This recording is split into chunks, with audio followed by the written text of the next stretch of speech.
PTCI welcomes you to our coverage of Panhandle State Athletics. Today, we've got some baseball for you as the Northwestern Oklahoma State Rangers have made the trip from Alva, Oklahoma to take on the Aggies. It'll be a single game set as these two do meet twice a year. Already met earlier in the year at Alva. Northwestern won that game 14-4. Up first will be the left fielder, Greg Carrington. First pitch in, it's a ball.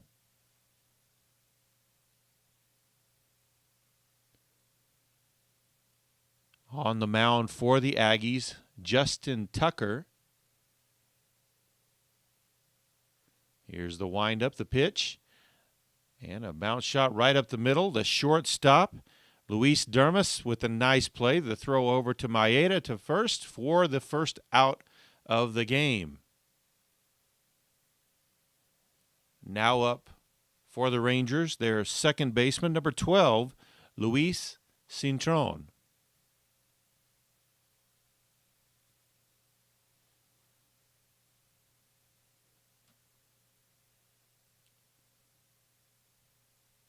That first pitch is in for strike one.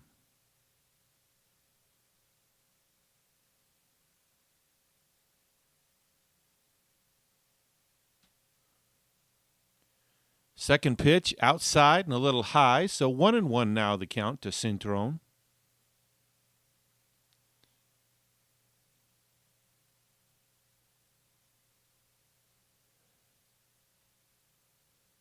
That one right up the middle, and once again, the shortstop, Luis Dermis, there to make the play. So he's retired the first two batters with routine plays from his shortstop position. Now up for the Rangers, it will be their center fielder, number 7, Johnwell Ponce.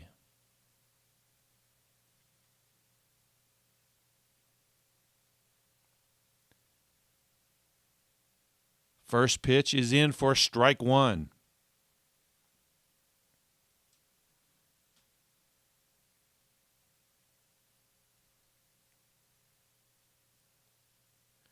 That one fouled to the right and out of play. 0-2 now the count to Ponce.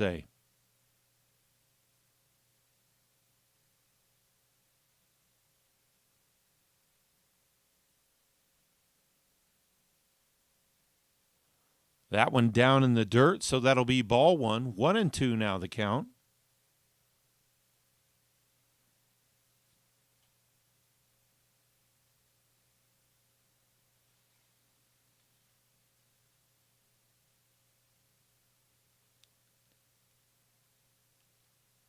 That one in, that'll be a ball.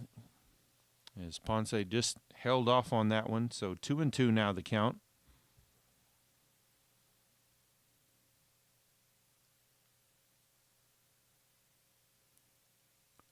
That one low as well. So full count now to Ponce. After starting out 0-2 against him.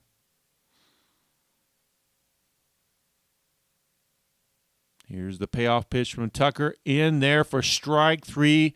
Caught him watching, and it's 3 up, 3 down for the Rangers in the top half of the first inning.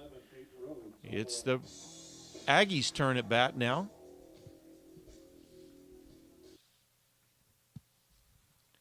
So here we are, bottom half of the first inning. Leading off for the Aggies will be number 11, their center fielder, Peyton Rhodes.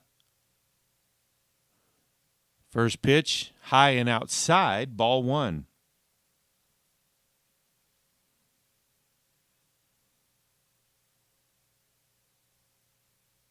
That one outside as well, 2-0 now the count.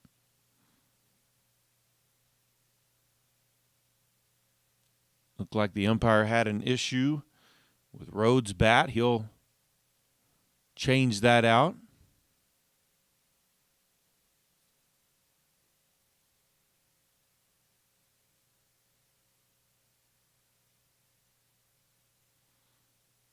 Rhodes back in the box.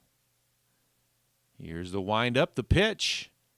That one a little high, so 3-0 now the count to Rhodes.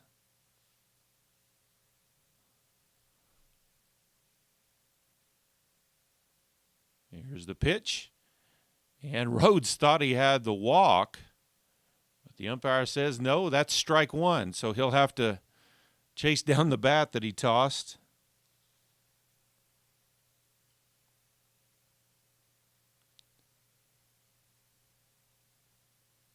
Here's the pitch. That one hits solidly, bounces off of the mound and into center field, so it worked out for Rhodes as he didn't get the walk, but did get a base hit. I think he'd prefer that for his batting average. So the leadoff man is on for the Aggies here in the bottom half of the first inning. Now up to bat, it will be the shortstop, number 7, Luis Dermis.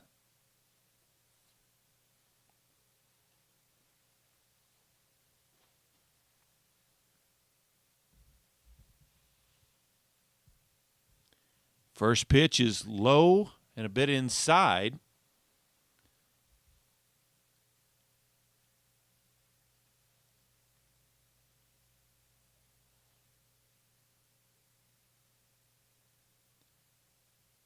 There's the second pitch. That's also a ball.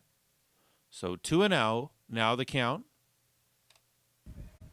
Okay, we welcome everybody that's been waiting for the stream to come on. We finally got the hookup on. We're in the bottom half of the first inning. Northwestern Oklahoma State, no runs in that first inning. Aggies up. Their leadoff man, Peyton Rhodes, single up the middle. Get on for the leadoff with a leadoff hit. Now up, and a 3-0 count is Luis Dermis, who's starting today at shortstop. Now a 3-1 count. Yeah, Harry Park on the mound for NWOSU. Back-to-back 3-1 counts is making him throw a lot of pitches in these first two batters. Great job for the Aggies. And that's going to be a walk.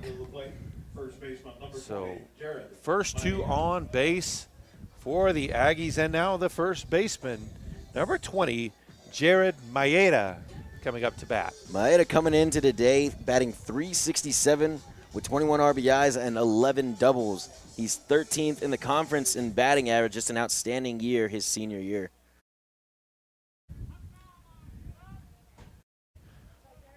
Checks the runners. Here's the pitch. Bunt attempt. He's going to foul that one back. So 0-1 the count. Yeah, if it's one thing you don't know, Jared Maeda is one of, if not the best bunter on the team. It just kind of puts the coaches in kind of a predicament. The runners on, trying to bunt him over, let him take a swing, and move him over. But, I mean, he's a great hitter. He can do either or. He's probably not going to outrun a lot of those throws, but he'll definitely get the runners just like that right there. Everybody's safe on a beautiful bunt down the third base line. Perfectly placed. Yeah, Park tried to gamble and get the runner out at third base instead of just taking the out at first. But the speed of Rhodes gets there just in time, and bases are loaded now for the cleanup hitter, Casey Leatherwood. Yeah, that is Casey Leatherwood, number 29, the third baseman. Casey been coming around lately. He had a little bit of a slump to start the season off, then came back after a few pinch hit appearances and gets the start today, and the senior's batting .281 as he takes a fastball high.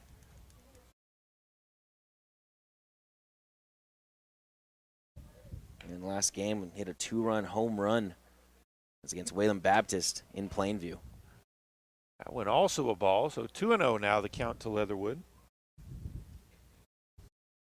Good early chance. The Aggies need to capitalize like many times they have not on in situations like this. That went outside. 3-0 now the count.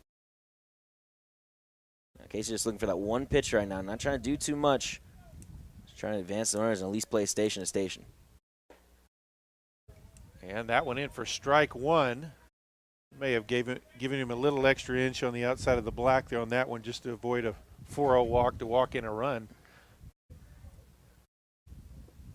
That one low. So there's no denying that. So Aggies on the board as that will walk in the initial run, 1-0. Aggies lead, and NWOSU's going to have a little talk on the mound already. Yeah, Harry Park, a little bit of control issues early, 3-1 to the first couple of batters. Ends up giving up that sack, and instead of going to first, tries to go to third. Now another walk. Puts the Aggies on the board for Clayton Beaver. With a lot of pop. Had a home run last Saturday against Wayland Baptist, and it was a doozy. If you were watching, that ball was absolutely murdered. Well, the Aggies are trying to build a little confidence here today. Of course, non-conference games, so you got some guys playing that maybe don't normally, giving some rest to some guys for the weekend games for conference, but Aggies on a 6-game losing streak, so they'd like to end that. Lost 2 straight series, swept in 2 straight series by USAO and Wayland Baptist, both on the road. And if you look at that losing streak, only 1 game was anything, kind of a blowout, if you will, but every game they lost was a 1-run game, and they're right there. They just have, a little bit of issues, maybe 1 inning, it just gets away from them, or 1 mistake. And sometimes that can get in your head. That one hit in the gap. That's going to score at least 1. Aggies lead 2-0 here. Nobody out still here in the bottom half. Yeah, just a great job of hitting from Clayton Beaver, getting out in front of that fastball, not trying to take it over the wall, just trying to advance the runners, gets that base hit to left field. And Clayton Beaver, the catcher, done great at bat and an RBI. Number 22, Jalen Burnett, the right fielder, up to bat now. We've got a pinch runner in the game. That's Aaron Moreno coming in, a.k.a. the Mustang. As he's one of the conference leaders in stolen bases. That first pitch is high. And Burnett comes into the day batting .272 with a couple of home runs and 18 RBIs. Had a mammoth home run against USAO a couple weeks back. That one swung on. Fly ball down the first base line. And it is caught for the first out of the inning. That will bring up number 33, Parker Bowles, the DH. Parker, just his 2nd game started, batting .500, albeit 4 for 8, but the kid can swing it. He's a sophomore, and he'd be playing more, but he's got the senior Jared Maeda, who's been outstanding this year, in front of him. What the coaches really like about Bowles is, 1, his leadership, and 2, his great ability on the field. He's a great defensive player. First pitch was down in the dirt a little bit, so 1-0. That one outside, 2-0. Well, if he can get a hold of one here, Aggies may blow this one open early. And that's also lately. Swings and misses. Also, lately one of their problems is not getting that big hit. They'll go station to station like the one. There's nothing wrong with that as long as they can keep going, but they need to capitalize on situations like this, especially leaving bases loaded and drawing walks like this. Leaving men on base when you do that. That one fouled out of play. 2-2 now the count. Just 1 out here in the bottom half of the first inning. Bases loaded. The DH up.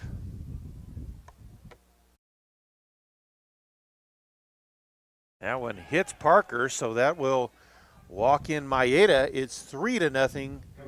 Aggies with the lead. That will bring up Jake Dean, number 16. Yeah, He's the left fielder. Dean, a senior, with batting .271 with a home run and 9 RBIs. Been struggling as of late, but hopefully a game like this can help him turn it around. That first pitch is a ball.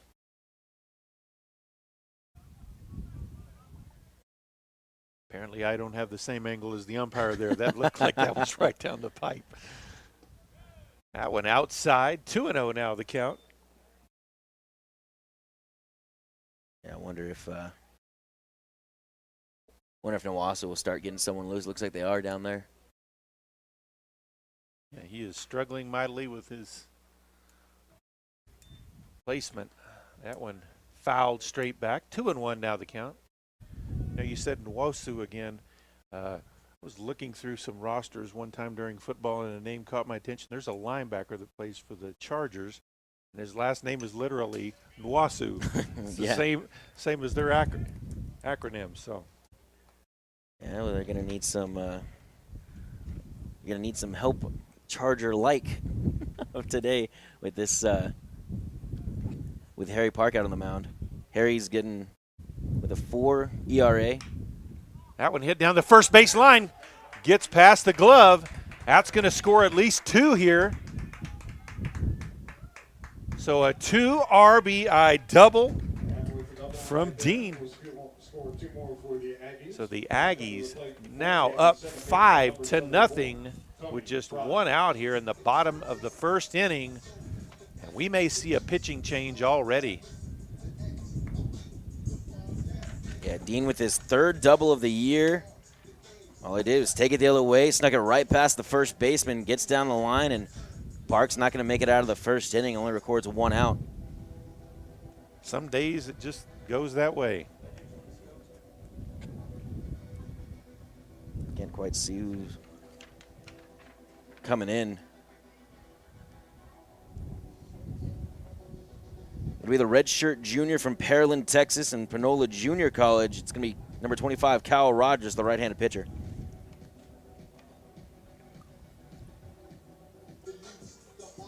So after our warm-ups, now coming up to bat, starting second baseman, number 74, Tony Fry.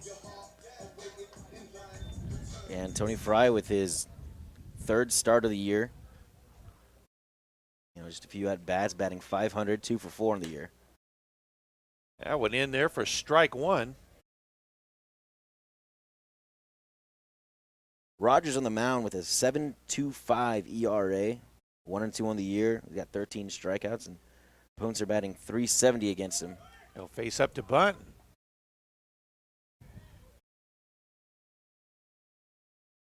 Looks like the ball hit off the bunted it foul, but more of a self-defense right there as it came straight at him. That was kind of instinctual. If he would have pulled the bat back, he probably would have been on base. Yeah, so 0 for 2. It's a lot harder, you know, in the box when you see exactly that ball coming at you. And there's a swing and a strike 3. So 2 out here in the bottom of the first inning. That'll get us back up to the top of the lineup here. Peyton Rhodes back up to bat for the 2nd time this inning. Singled right up the gap, right in the middle, I mean. In his first at bat and later scored. Yeah, Rhodes is 12th in the conference in batting average. Just another great senior for the Aggies. Strike 1.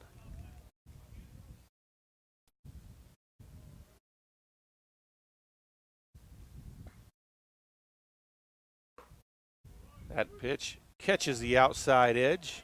0-2 now the count. A little bit of run on his fastball, and Rogers attacking hitters, something that Park wasn't doing. And I'm sure NWOSU is going to love that. That one fouled off into the Aggie dugout, and it's heads up because it came close to hitting a couple of guys. Yeah, it brings flashbacks back to me. Last week, I got hit right in the face from a foul ball like that, but let's not go into too much detail on that. Once you pass that chain link fence, you better keep your head up, right? That's what they tell me.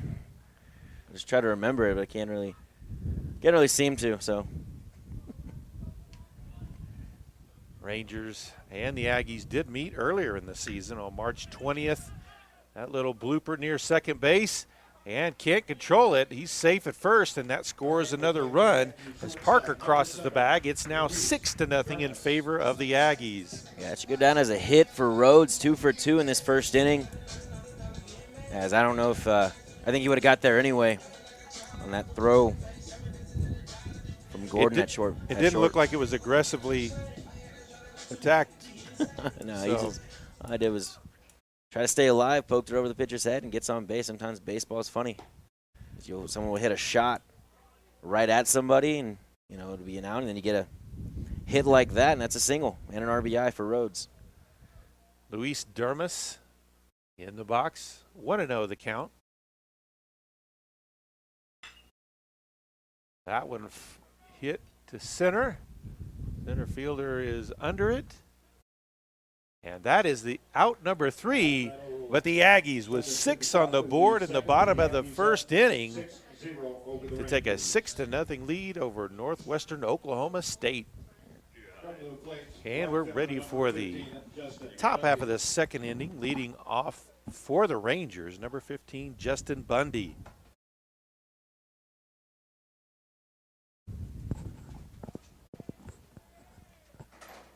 Yeah, Bundy coming today, batting .346 on the year with 9 home runs and 31 RBIs. He's up there with the leaders in the Great American Conference. Just a big bat for NWOSU. First pitch outside. That went in there for strike 1. 1-1 now the count. I tell you what, it must be nice for Tucker to go out there with a 6-run lead. Now no pressure. Just going to go right at these hitters and try to make them hit the ball and try to make them put the ball in play. That one fisted over to third base. Leatherwood there for the catch. And out number 1. And now batting for the Rangers, first baseman number 32, Colton Whitehouse.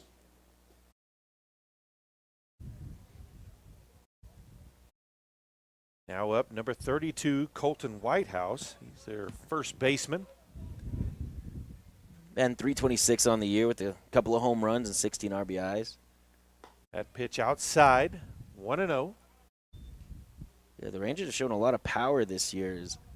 In the Great American Conference, they're number 3 in home runs.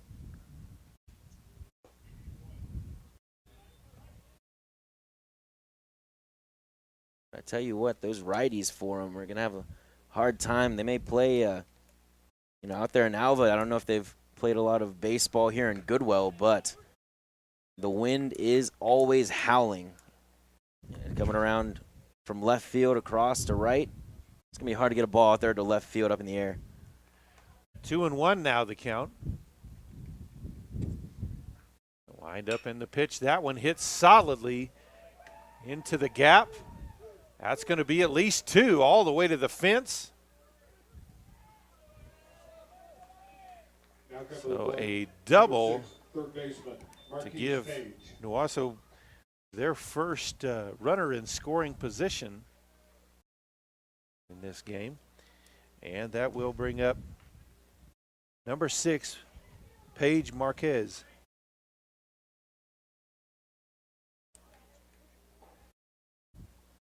Excuse me, Marquise Page.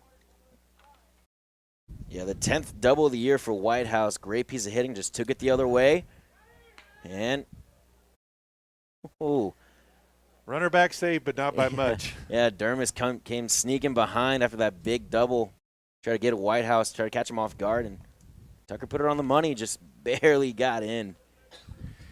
And the last time we were here, the Aggies picked off a pair of them at second base that way.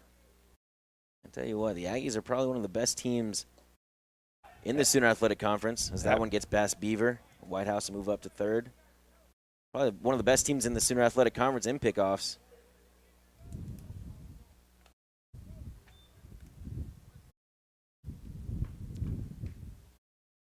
The runner advances to third here with 1 out in the top half of the second inning.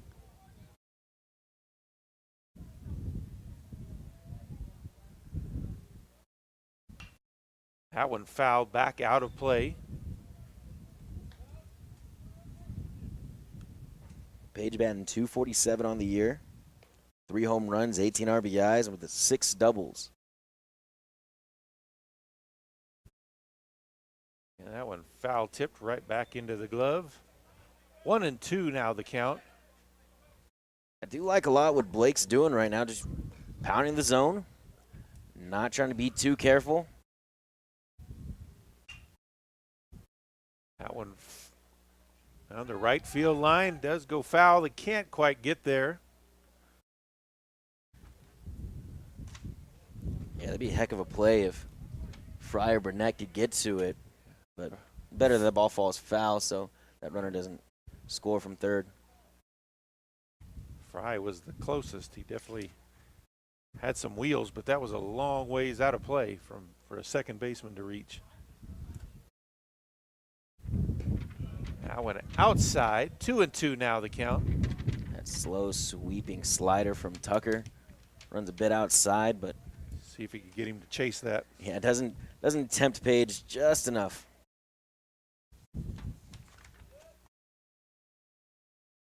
And a swing and a miss for strike 3. That's 2 down here in the top of the second. Now at bat, designated hitter And number it will 24, bring up Tanner number Rutledge. 44, Tanner Rutledge. He's the DH for the Rangers. And a big strikeout from Blake Tucker on that nasty splitter. His go-to two-strike pitch. Ball just drops off the table. That one down in the dirt for ball 1.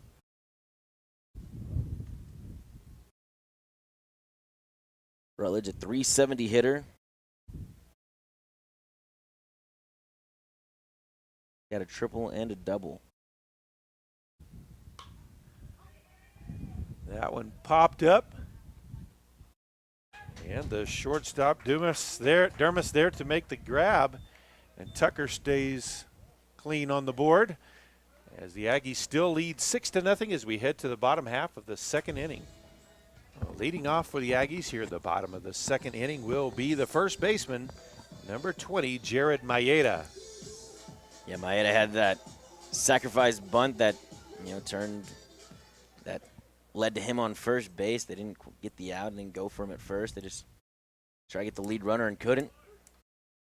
But with the bases empty, you just see Maeda swing the bat. Well, it was a beautiful bunt, perfectly placed. Like I said, Maeda, don't let his size fool you. He's one of the best bunters on the team, if not the best, in my opinion. 1-1 now the count to Maeda. That one low. 2-1 now.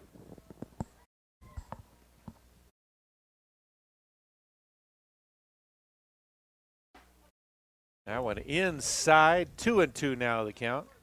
The umpire liking that inside pitch a lot early in this game.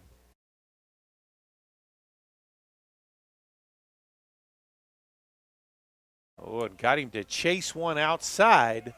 That's out number 1. For the Aggies, That'll third bring baseman up the number third 29, baseman, number Casey 29, Leatherwood. Casey Leatherwood.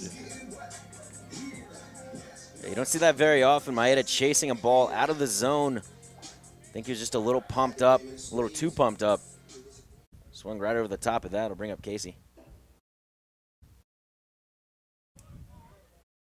That first pitch in for strike 1.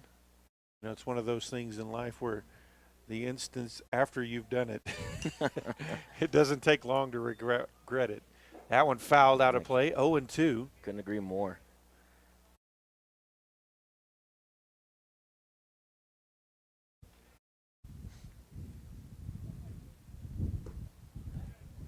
That one low. That was a good take by Leatherwood. That was not an easy pitch to lay off of.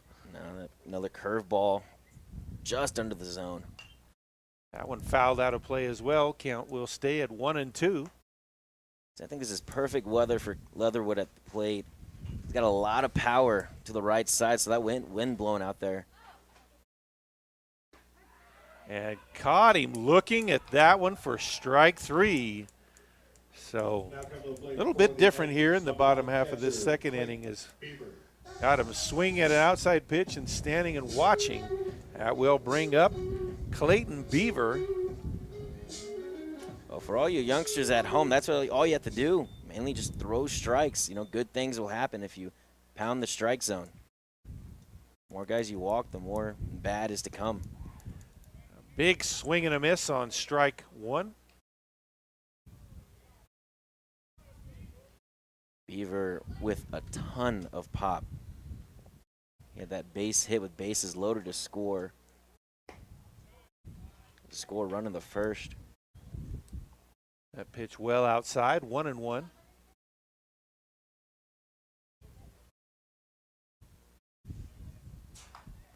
That one fouled off down the first base line.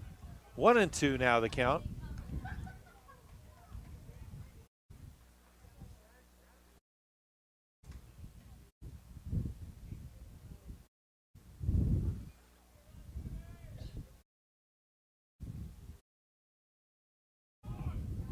That went in.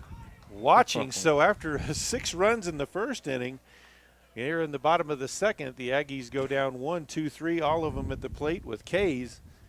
And it's 6-0 as we head to the third. Aggies up. So we're ready for the top of the third inning. For the Rangers coming up, number 9, Jake White, their catcher. Blake Tucker on the mound still. Here's the first pitch. Hit solidly, but out of play down the third base side. He was out in front of that pitch. 0-1 the count. White, a 182 hitter. Got 3 doubles, only 6 hits on the year, and 33 at bats. Bounces that one at the plate. 1-1.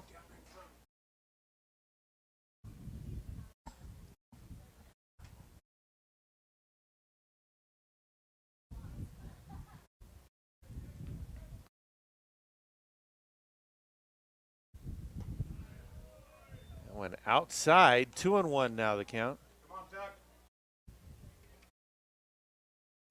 Yeah, he's one of those batters you got to go straight at, especially to lead off an inning.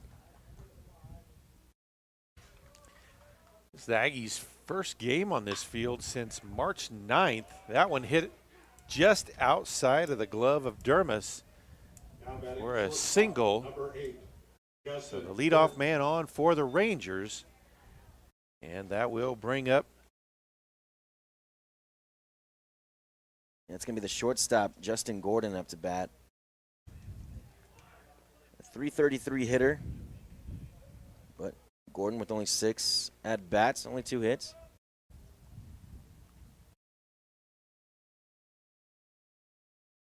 Yeah, like you mentioned, it's the first game on this field, since early March.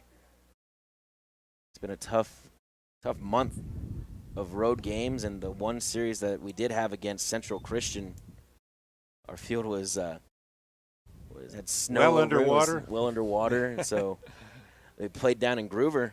Big thanks to Groover and Groover High School for letting the Aggies use their facilities. Throw back to first. Runner is back on time. Had to get a little dirt on his jersey though.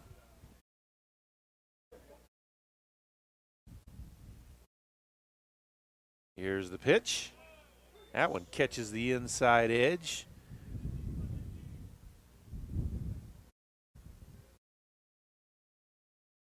Yeah, Tucker just trying to get a ground ball with that splitter down in the zone. Trying to get a double play. 1-1 the count. That one outside. He's going to take off as. Oh. They'll say he's safe. That's that big, strong arm of Clayton Beaver back there. And folks, he has an absolute cannon. The ball got away from him, but still almost threw him out back there. That was. Now, would that go down as an error for the catcher there? Because it was a well-placed ball. It wasn't anything. It'd be a pass ball. Yeah. It surely wouldn't go on the pitcher there. No. 2-2 now the count.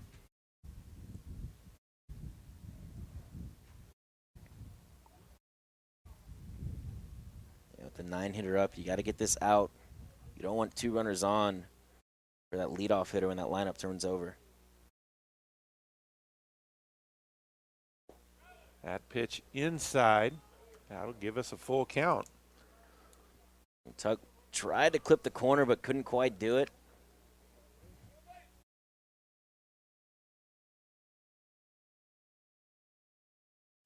This pitch will probably determine how the inning's going to go for the Aggies right here. Here's the pitch. That one hit down the first base line. And so that's going to be 1 out Runner does advance to third. Left fielder number 16, Greg Carrington. That will bring us back to the top of the lineup for the Rangers. It's Greg Carrington, number 16 at bat, the left fielder. Yeah, Gordon goes down, but a good piece of hitting with the runner on second, moving that runner over, some to the right side. Good situational hitting, so now leadoff batter's up with just one out and a runner at third.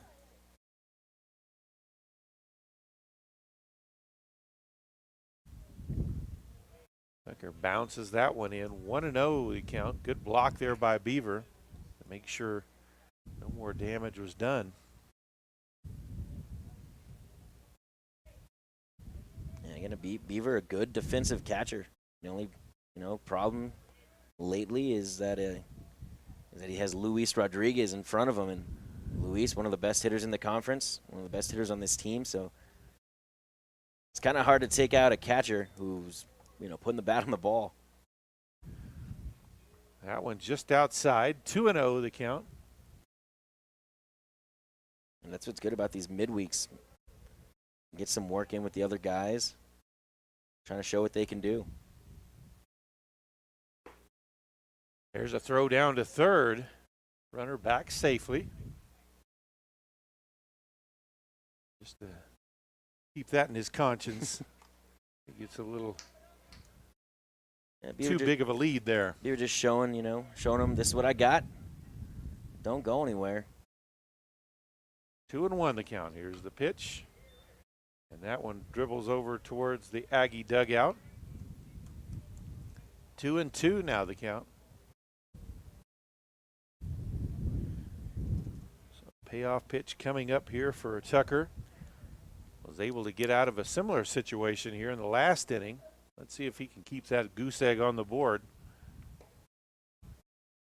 That pitch outside, so it's going to make it a full count.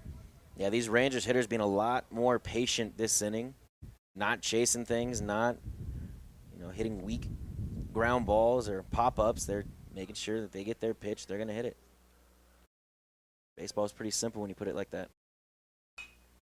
That one fouled out of play on the third base side. I like this cloud cover, though. It's a little hot for my taste earlier in the day, and these clouds coming around. We're not used to it up here in Goodwell. Used to 40-degree weather, snow and sleet. We're the coldest 60-degree day I've ever experienced in my life. And he walked him on that one. That pitch looked pretty good. Yeah, just a bit low, right around the shins, but Tucker was just setting up the double play, getting a runner on first, so we can get a ground ball right here and trade 2 for 1. Now we'll bring up the second baseman, number 12, Luis Cintron. Yeah, Cintron, a .359 hitter. Got 3 home runs and 19 RBIs.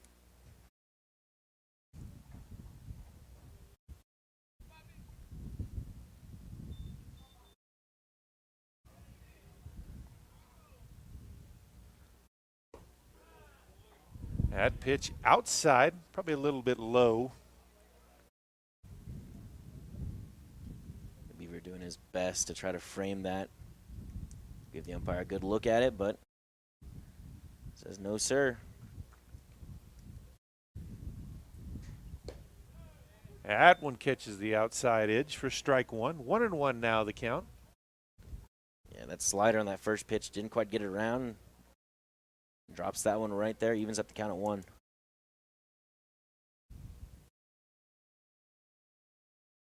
Ground ball to Tony at second would be nice. That one will change up, catches the outside edge. 1-2 now the count. All right, let's see you do your best Tony Romo impression. What pitch is he going to throw here? Well, 1 and 2 will probably go to the back to that splitter. That's his go-to pitch. So ground ball to the shortstop. And the runner wisely takes second to avoid any chance of a double play. That one was in the dirt anyway. 2-2 now the count. He went to the splitter, but buried it. Where you want that pitch on a 1-2 count. Didn't really give Beaver a chance to throw him out at second, but At least that runner at third Deciding stays what right. you're going to throw and executing it sometimes aren't the same. So Yeah, it's a little tough as the count runs full, but I'm figuring he's going to go right at him right here, especially the runners at second and third with a 6-run lead. that one fouled out of play. Cintron stays alive here with a full count.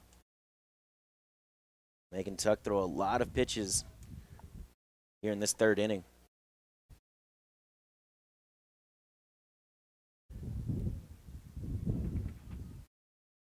He'll step back off the rubber,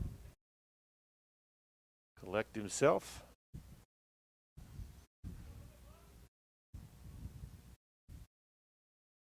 Here's the windup in the pitch, and that one hit to shallow left. There's the catch and the throw home. Hits the cutoff man, and the Rangers are on the board. Yeah, and there was Dunlap that scored from third, kind of speedy. Probably no chance for Dean to throw him out at the plate, but no, good piece of hitting, good situational hitting with a runner on third. Just skies it out to left, tries to get him in. Like you said, Rangers are on the board with one. So Janelle Ponce up to bat, the center fielder for the Rangers. 6-1 now the score, 2 outs. Runner on second base. Tucker checks the runner here. He'll come home, swing, and a miss for strike one. And they say he fouled that ball off, but John Noel, 353 on the year with 11 home runs and 39 RBIs. He leads the Great American Conference in home runs and is number 4 in RBIs. So he's got a little bit of pop. But nonetheless, 6-1, you got to go right at him. You got to pitch with the lead.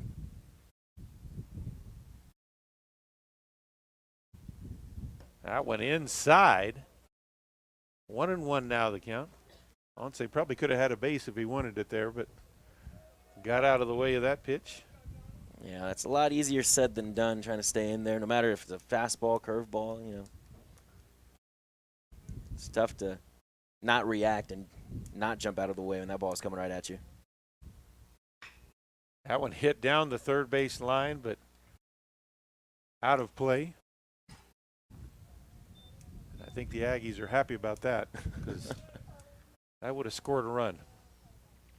Yeah, now Tucker gets way ahead with 1 and 2. We're going back for that. He'll bury one right here with a splitter. Might even go slider outside in the dirt.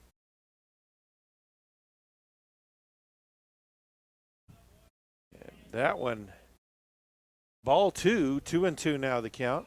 Just missed. Well, it looks like he missed his spot, so it's hard to get that call when you do miss your spot from the umpire. It gives him a lot of movement down there.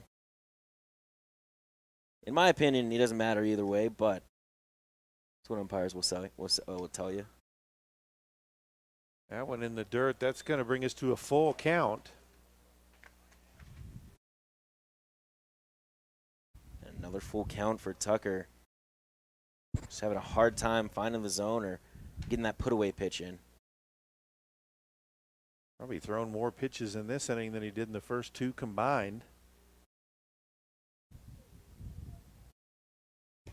That pitch outside, he walked him. So 2 men on Tucker, for the Rangers. His 55th pitch, and Coach Jason LaRocque's going to go out there and get him. And looks like he's calling for the lefty. It's going to be Garrison Armstrong coming in from the pen, so Tucker's day will be done. So number 15, Justin Bundy, the right fielder, is up for the Rangers. So 2 outs here in the top of the third. 1 run is scored, 2 on base. There's the first pitch in for strike 1. There's that big sweeping curveball from Armstrong. And that's to be his go-to pitch for a strikeout, even to get ahead in the count just like he did there. That went in for strike 2. Coming in, throwing strikes. That's all you need coming out of the pen. Armstrong his 12th appearance of the year. Coming in with a 4.4 ERA.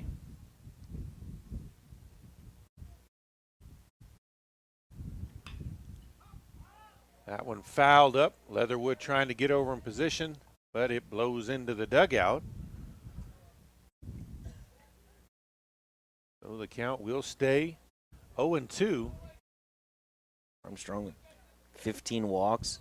Only 8 strikeouts on the year. Not a big strikeout pitcher, but he pitches to contact and he gets outs.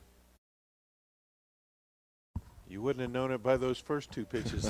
Those were nasty. Yeah, talking to pitching coach Brandon Mercer, he's been talking with Garrison Armstrong, trying to come up with a new way to throw a curveball or a new curveball they can work on.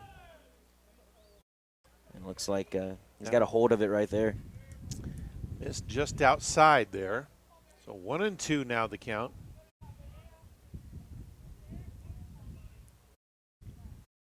Armstrong was a losing pitcher in that Game 3, Wayland Baptist on that suicide squeeze. That pitch actually behind the batter. It just looks like he 2-2 now the count. may have tweaked something on the mound. Garrison does not look, kind of winced a bit looking at that left hand, maybe. He was shaking it for a second.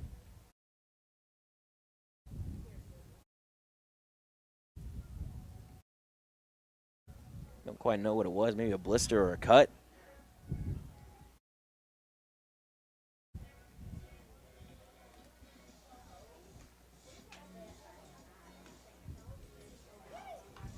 Would like to remind you that our game is being streamed live on our OPSU website, courtesy of PTCI. Big thanks also goes out to Anchor Bank, as well as Great American Ford Lincoln and Anna Gavin. PCEC at the Bank of the Panhandle, as well as Pizza Hut in Gavin. And it looks like Garrison Armstrong will stay out there, whatever little tweak he had.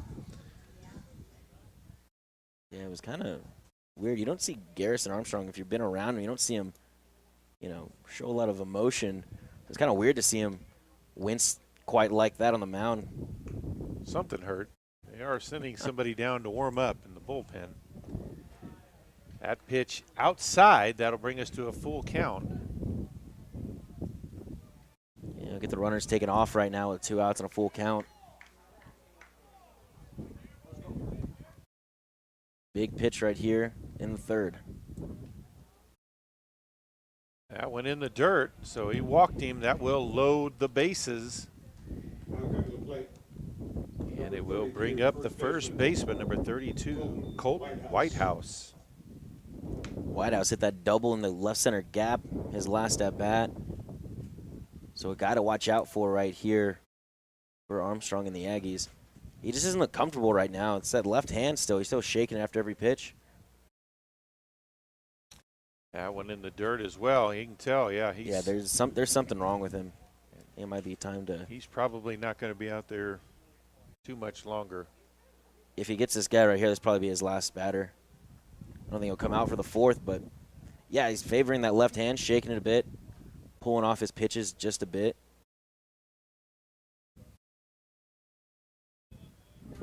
That went in for a strike. 1-1 now the count. And when you pitch, just depending on the pitch, you throw so hard that just any little wrong movement, and then you're repeating that over and over again.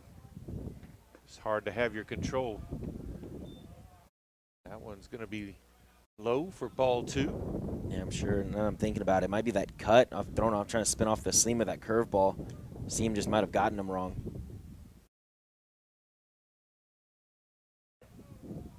And you can see the control that he had at the very beginning. It's just not quite there.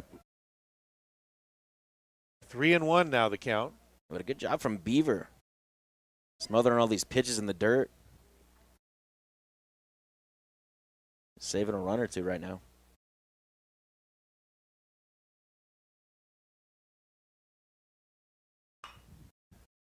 That one hit into foul territory. So another 3-2. The runners will be moving.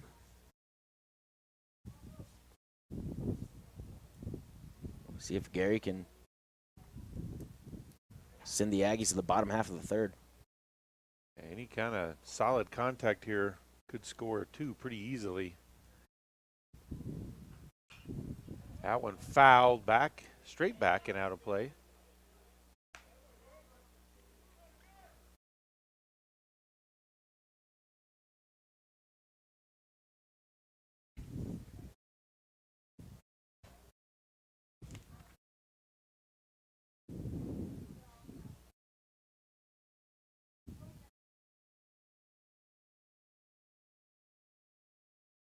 And got him with a strike 3 swinging to leave the bases loaded. So the Aggies get out of this top of the third inning only giving up 1 and still lead 6-1. So leading off for the Aggies here in the bottom of the third, number 22, Jalen Burnett.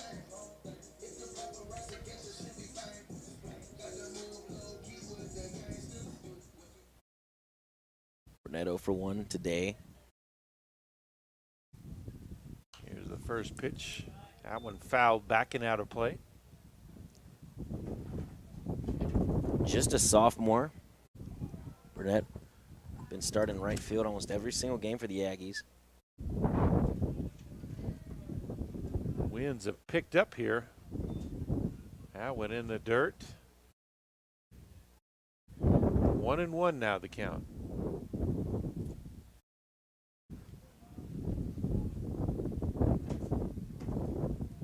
That one just a bit outside. 2-1.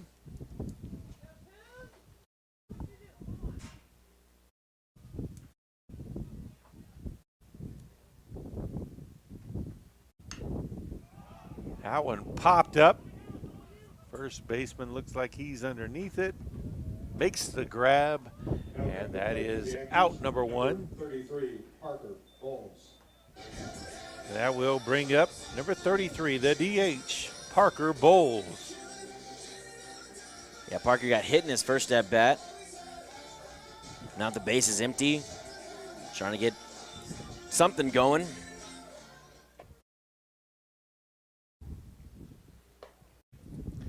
First pitch a little bit high. 1-0 the count.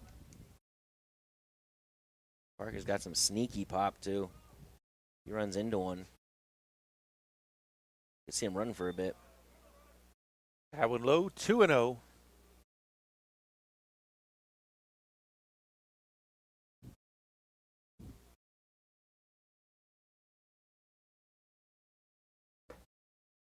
That went in for strike 1.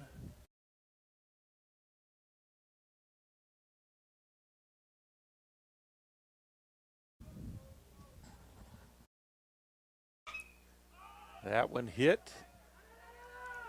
Third baseman trying to get underneath it. And off of the roof it looked like. Yeah, it looked like just out of play. I couldn't quite make it out, but it looked like it did hit off the roof of the dugout. Yeah, or I mean the locker room there. You know, and right by the clubhouse. Kind of a tough play for the third baseman to make. Trying to gauge where that ball is going to come down. Especially with this wind blowing. Ball gets up in the air, it just does cartwheels up there. So 2-2 now the count. The Bulls. That one hit down the third base line. They'll say it went foul. That was pretty darn close. Yeah. That'll keep it at 2-2. Parker's happy that one went foul. Get another chance up there to put a good swing on the ball. Third baseman had a pretty good beat on that one, didn't he? Yeah, Parker definitely wanted that one back, and he got it. That one tipped off just the end of the bat. You can see White upset with himself for not catching that ball. Went off his glove, too. We'll stay 2-2. That one hit right at the shortstop, makes the grab. The throw across is in time for out number 2. Now coming to play for the Aggies. Left fielder number 16, Jake Dean. Now we'll bring up the left fielder, number 16, Jake Dean.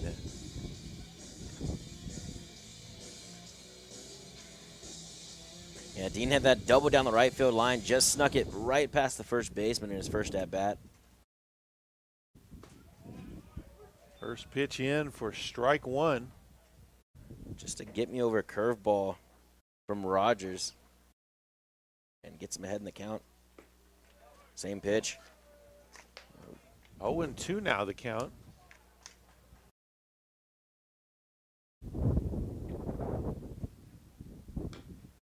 That one hit down the third base line. It will roll foul.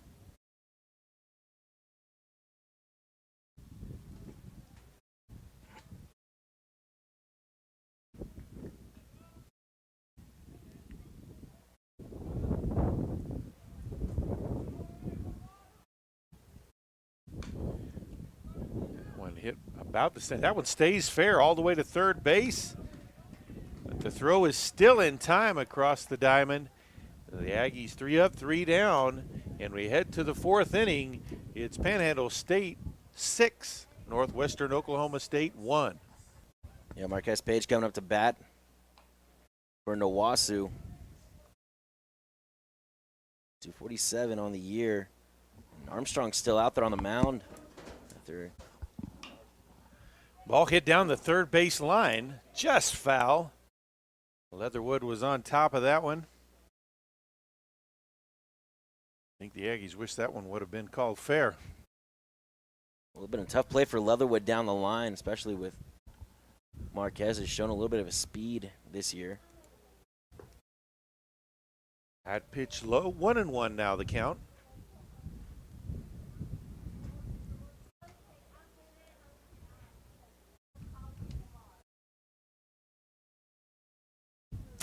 That one inside, 2-1 now the count.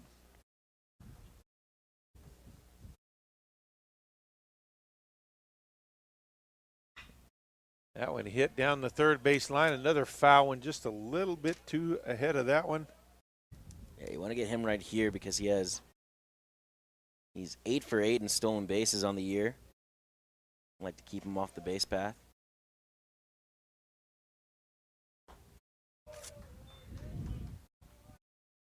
That pitch outside, 3-2 now the count.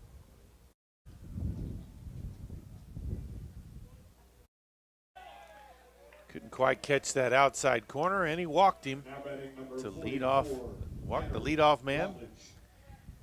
And that will bring up Tanner Rutledge, the DH. Rutledge hitless so far in today's game. Armstrong trying to get him to roll over one, turn that double play. That pitch in for strike one, caught the inside edge on that first pitch. Yeah, the first few batters that he's faced, that curveball is really working for him, especially to get ahead early in the count. There's the throw over to Page. Page back easily.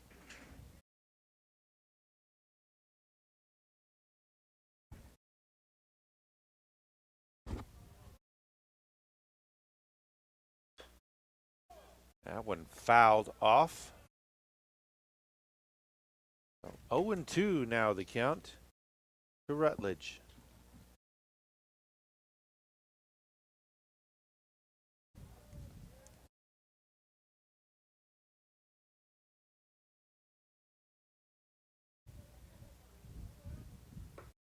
A swing and a miss for strike number 3. That's the first out of the inning. Yeah, big confidence boost there for Armstrong. Just trying to gas him up the fastball. That will bring up the catcher number 9, Jake White. White had that single earlier to left field. Pretty good. Put a pretty good piece on it. First pitch in for strike 1. That one looked a tad bit low. I think I saw a dust cloud there, but we'll take it. That pitch low, 1-1. You see Armstrong keeping the ball low in the zone, trying to get that ground ball, trying to get him out of the inning and take it to the bottom half of the fourth. That big one jam popped shot. up. Leatherwood caresses it for out number 2. Now batting shortstop number 8, Justin Gordon. So the shortstop, Justin Gordon, now up to bat. I like the way Armstrong's looked here in this inning. Getting back to the mound, trying to work a little bit faster than he usually does and attacking the zone. It appears that whatever issue he had with his hand, he's worked it out. Yeah, I'm sure he just rubbed a little bit of dirt on it. Good to go. That's how you handle all those injuries in baseball, right? That's how I handle every injury I've ever had. Baseball players can handle anything except rain, right? That's as the old saying goes. 1-0 the count. Swing and a miss. 1-1. Nice pitch there. A lot more movement onto his fastball here in this inning. I know he likes to throw that two-seam early in the count. That went outside. 2-1.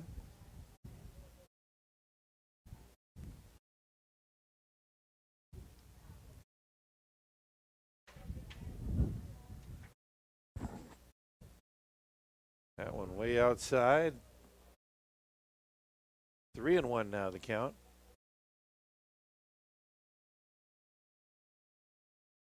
Got to go right after him right here. Looked like that one might have been a pitch out. Just checking page. He's the 9-hole hitter with 2 outs. Got him for a strike, too. He thought he had the walk there. That's exactly what you got to do. You got to, especially to the 9-hole hitter, before that lineup turns over, you got to get him out. You got to throw strikes to him. You can't walk the 9-hole hitter. Runner takes off. Ball out of play. Full count, 2 outs here. Page going to be going on the pitch.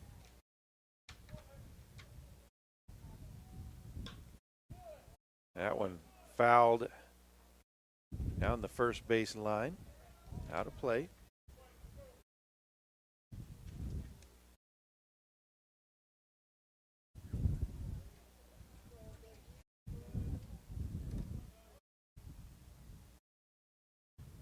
That one fouled straight back. Yeah, Gordon's not going to go down without a fight, it looks like.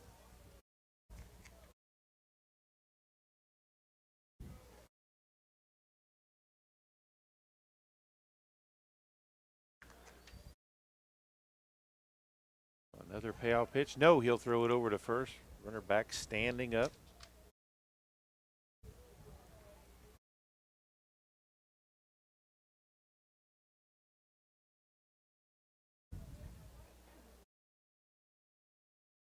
Another throw to first.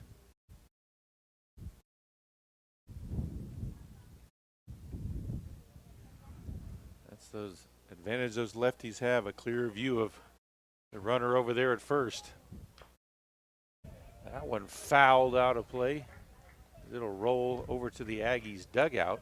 And Gordon just fighting for his life right now. Just anything thrown close to the strike zone, just fouls it off. Trying to get a good pitch to hit. And Garrison doing a good job at enticing him enough to take a swing at those pitches. And he walked him, so that will put runners on first and second. Now coming to the plate for the Rangers. And bring the Rangers back to the top of the line of the top of the lineup is number 16, Greg Carrington, the left fielder. And leadoff man is now up to bat. Carrington, a walk. 0-for-1 with a walk in this game. That first pitch, they'll call it a ball.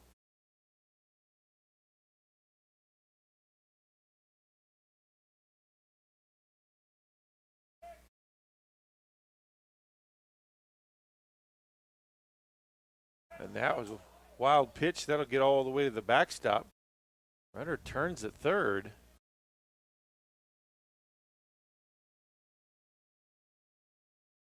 now 2 in scoring position. Aggies trying to avoid giving up a two-out rally. Yeah, just again falling behind hitters. And the Aggies did a great job in those first couple innings, going right at hitters and attacking them, but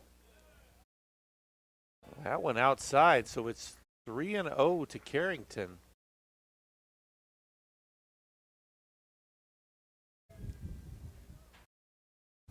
That went in there for strike 1. yeah, don't want to lose Carrington right here because then you have to deal with Cintrone, Ponce, and Bundy.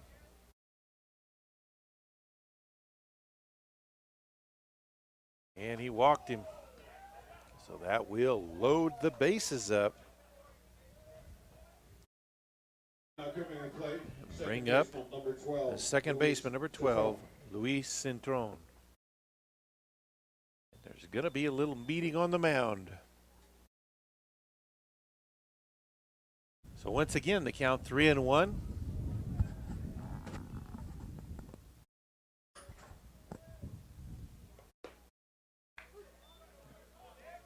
That pitch in, that'll make it a full count to Cintrone. Bases loaded. 2 outs here. Actually, that was, sorry about that. That was still showing on the board. That one down the first base line. They'll say it stays fair. No, they'll say it was foul. Looked like it did, and so Rock's going to come out and talk about that one.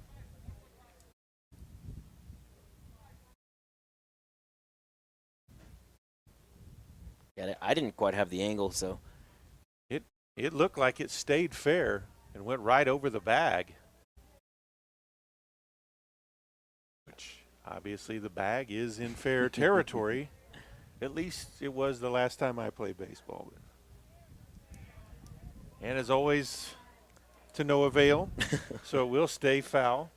A foul ball. So 0-2 the count to Cintrone. got to go right at him, Gary. That one high. 1-2 now the count. Yeah, Cintrone doesn't look like he chases very many pitches out of the zone. You don't get to hitting 359 by swinging at balls in the dirt and over your head. Well, and depending how this at bat goes, that little dribbler to first may end up being a big one in this inning, or a big one in this game, period. It's still a 5-run game, but Aggies need to get out of this before it turns into anything at all. 2-2 the count. That one hit right back to the pitcher. Up the middle, that'll score 2. They'll try to cut him off at third. Leatherwood can't gather it in, so he's safe. And that's just what we mean. A dribbler that was in fair territory should have been the third out is called foul. And 2 more runs score for the Rangers. And they've got 2 more. They've got 1 more in scoring position already here in the 4th inning. Yeah, nothing special, just single right up the middle, taking the pitch right where it's pitched and scoring 2. So the center fielder, Daniel Ponce, up to bat. And I think Armstrong's calling for the coach because he's hurting out there. I'm guessing it's still his finger or his hand. And he's calling to be taken out of the game. I guess he couldn't. It's hurting that badly. Daniel Ponce back at the plate, center fielder. As I mentioned earlier, just one of the top hitters in the Great American Conference.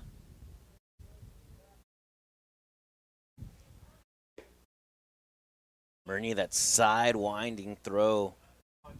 They call him Chuck Nasty for a reason. That first pitch just a bit outside for ball 1.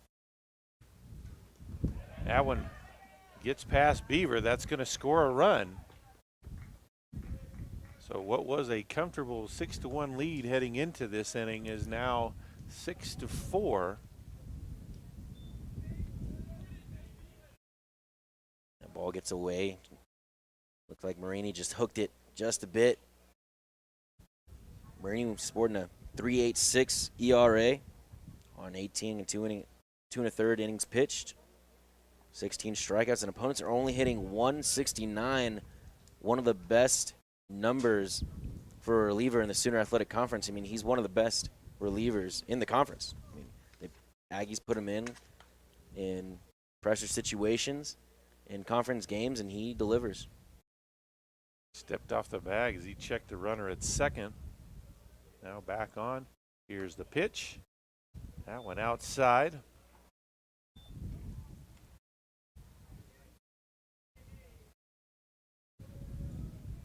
And that is a sidewinder delivery is something to get used to for batters. I don't know if they do it anymore, but I know there for a while in the major leagues, if a guy was struggling as a pitcher, got him swinging on that one. Now 3-2 the count. They would, if a guy was failing, there was some of those coaches say, "Hey, let's try a sidewinder approach," and guys became middle relievers that way and saved their careers. That one down the right field line. Can't quite get there in time. Burnett tried to chase it down, but wasn't able to quite get it there. Won't blame it on the Panhandle wind. I tell you what, sometimes that wind helps, sometimes it'll hurt you, but that's what you got to deal with when you play here in the Panhandle. Well, it's pretty steady, near 20 miles an hour right now, so which is about average, right? I'd say a little below average, if you ask me. Being out here every day, you see how much this wind really plays into factor on this field. Be glad this isn't happening tomorrow evening. I think there's supposed to be one of those another land hurricanes, as they call them, coming. So that pass ball will allow the runner to advance to third, also the walk. So runners on the corners as Justin Bundy comes up to bat. Yeah, very uncharacteristic of Marini. A couple of pass balls. He's struggling with some control right here. Beaver signals out how they'll play this one. Throw to first, runner back on his feet. Martin, he's just checking on him, making sure he knows. Got to figure out how to disable this keypad on this thing. And then it'll start playing. That pitch low. 1-0 the count.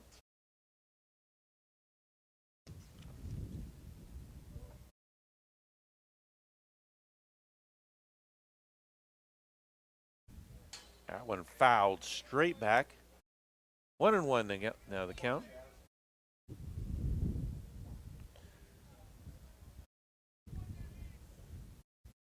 Aggies were sitting earlier, leading 6-1 with 2 outs. They've allowed 3 here in the 4th inning, and runners on the corners. That one hit into right. That'll score 1 more. And the situation stays the same with runners on the corners, as it is now just a 1-run game. Aggies up 6-5.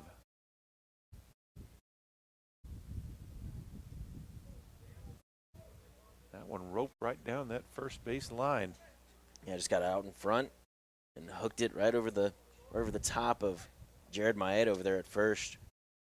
Just a good piece of hitting from Bundy, who is one of the top hitters in the Great American Conference. Colton Whitehouse up to bat now, the first baseman. That first pitch in, ball 1. A little bit of power in this middle of the lineup for the Rangers. Swing and a pop out of play, 1-1. You had Cintrón with 3 home runs, Ponce with 11, Bundy with 9, Whitehouse with a couple, and Page on deck with 3.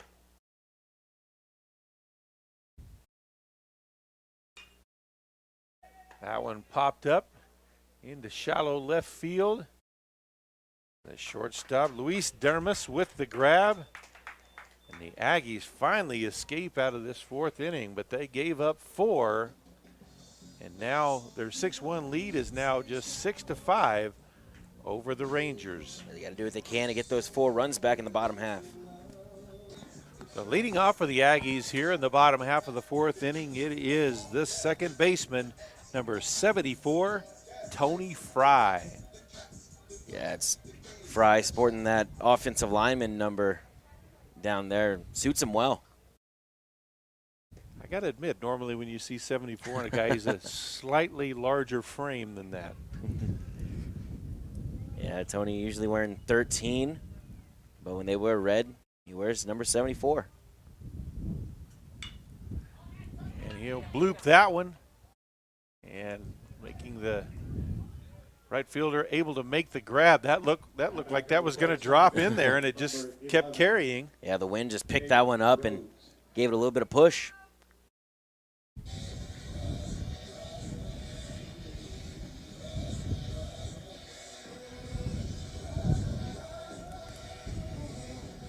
So back to the top of the Aggies lineup. It's Peyton Rhodes at bat. First pitch, ball 1. Peyton, a very disciplined hitter. You know, that's why he started the year in the 2-hole as he skies that one out to left for out number 2. He started out in the 2-hole early in the year and moved him up to leadoff, and he's been doing great. Usually been getting on base for the Aggies, puts together good at-bats, doesn't chase much, and he does have quite a bit of power gap to gap for the Aggies. Unfortunately, that one just hit right to the left fielder's glove. So Yeah. Luis Dermis up to bat now. First pitch in for strike 1. If you've been following the games the past few weeks, you know that Rhodes has had a hard time trying to get those balls to fall. He's been squaring up everything that's thrown at him, but he hasn't found a way to get them to drop. He gets on base with dribblers, and talking to him about it as Dermis takes strike 2 and a curveball on the outside. Talking to him about it, he laughs and says, "Man, that's just baseball." 1-2 the count. That one hit high, hopper. Second shortstop able to make the grab and the throw across in time. And then Dermis looks like he took a leg injury there, trying to beat out the throw as well. That's it in the bottom of the 4th inning. Panhandle State leads Northwestern 6-5. As we head to the 5th inning, leading off for Northwestern, number 6, Marquise Page. In for the Aggies, we saw Dermis kind of pulled up there trying to beat out the throw to first.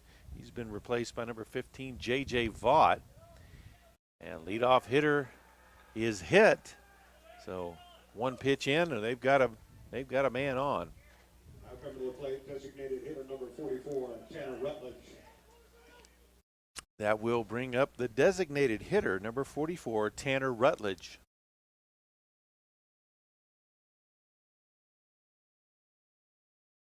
On the first pitch, Charlie just couldn't get that slider to break back over the plate. Hits Page, and now he's got to start with a runner on first. That's how big innings a lot of times start, is you put a man on without him getting a hit. Tends to lead to big innings sometimes. Yeah, main thing right now is try not to worry too much about the runner. Try to go after the batter, get a ground ball. That one hit down the right field line and out of play. So 1-1 now the count. Another one of those where it looked like, boy, that could be trouble, but then this wind blowing mainly out of the south blew that one out of play. Yeah, we'd like to call that home field advantage. The ball is taken out to right field, and the wind just pushes it just foul for us.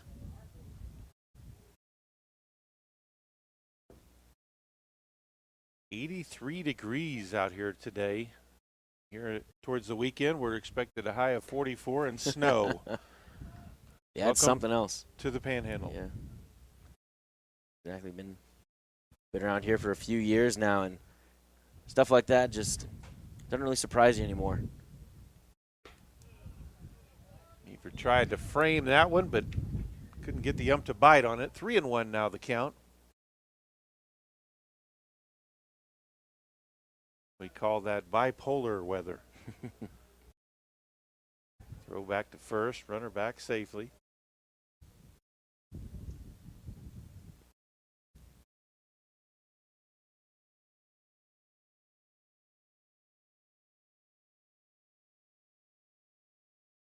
And that went outside. He walked him, so 2 on, neither with a hit. Yeah, back-to-back free passes for the Rangers, and That'll bring up the catcher, Jake White. with White up to bat. He's been putting the bat on the ball today. See if Chuck can keep it on the ground for him.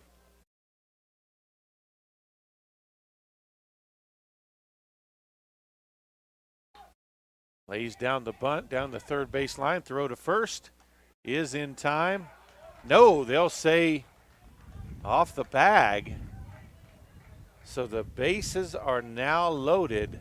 No one out.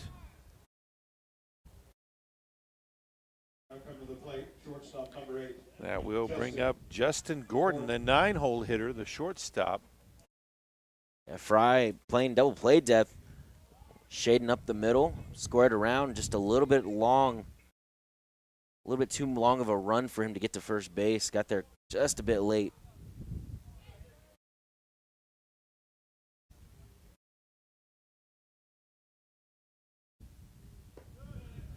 That pitch outside, 1-0. You see the infield come in, trying to cut down that runner at the plate. They don't want to get a tie ball game here in the 5th.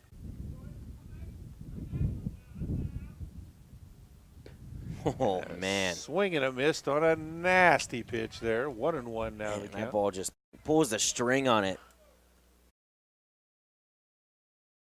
Just disgusting.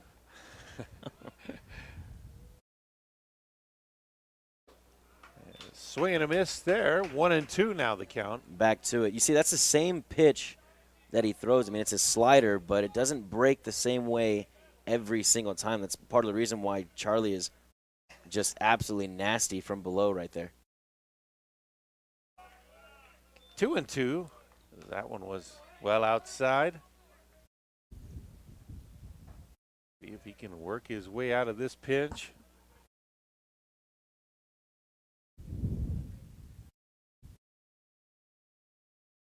Looking for Gordon to pull the ball right here. That one hit, grab, throw home Oh. is in time for one. Oh, and an overthrow to first. All the way out to the fence in right field. That will score at least 2. Runner advances to third. And Northwestern Oklahoma State has taken the lead on that overthrow, as the Rangers now lead the Aggies 7-6. Yeah, it was a great play from Vaught up the middle to snag it off that nasty hop. Get the runner out at the plate, and Beaver should have just put that one in his back pocket. Is just overthrew first base by far, not even giving Maeda a chance to get the out at first base or even stop that ball. So only one out here in the top of the 5th. Runner in scoring position. That one in for strike 1.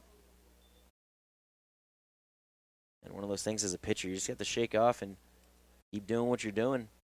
Can't think too much about it. Just go on the mound and do what you can only control what you can control. Exactly, right? So Ball 1, 1-1 now the count.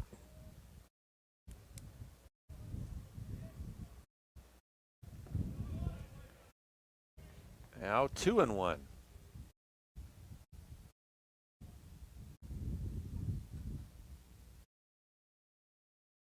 Beaver just trying to make a play. He's probably made 100 times in his life. Exactly. The ball just took off on him. And Sailed on him. 2-2 now the count.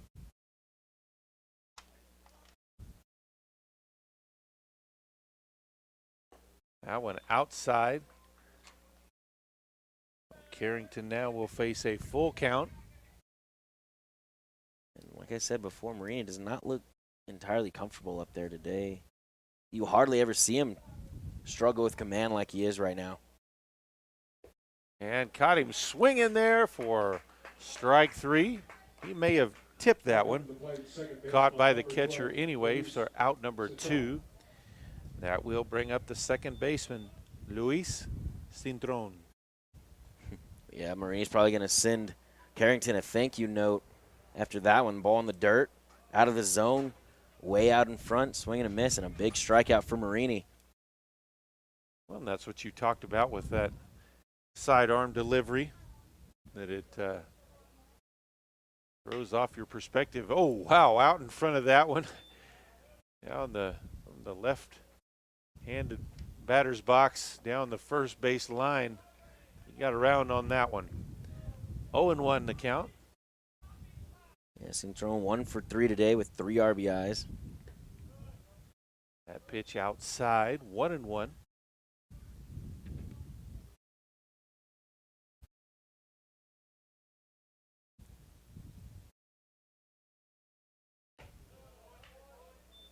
Beaver tried to frame that one, but no, couldn't get the call there. 2-1. Everyone just a bit high. It was close.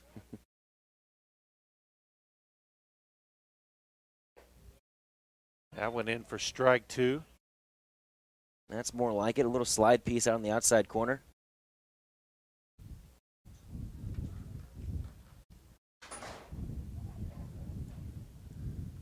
Let's see if we can get out of the inning here. That one just a bit outside. 3-2 now the count. The Rangers hitters are doing a great job of drawing counts and working them full or 2-2, just making the Aggies pitchers throw a lot of pitches. And he walked him. So runners on the corners. Now come to the plate, center fielder number 7, Yanuel Ponce. So that will bring up the center fielder, Joniel Ponce again.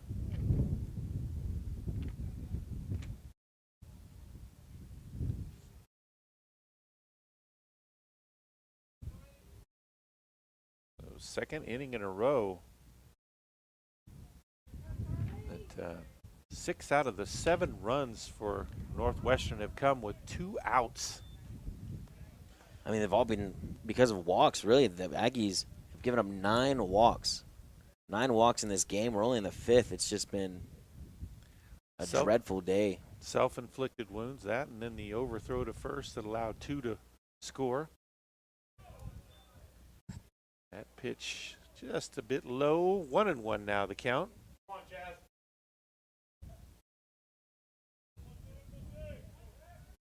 Throw to first. He's back in time, but he caught him unaware there, you could tell. But his lead wasn't big enough to get him. That pitch just a bit inside. Home crowd groans at that one a little bit. 2-1 now the count. Got to be careful right here as Ponce gets ahead in the count, not to leave one hanging. That one catches that edge. 2-2 now the count. So the payoff pitch again coming up. Opportunity to get out of this inning. Runners on the corners, 2 outs. Aggies already trailing by 1. That one hit down the third base line, but foul. So it will keep the count at 2-2.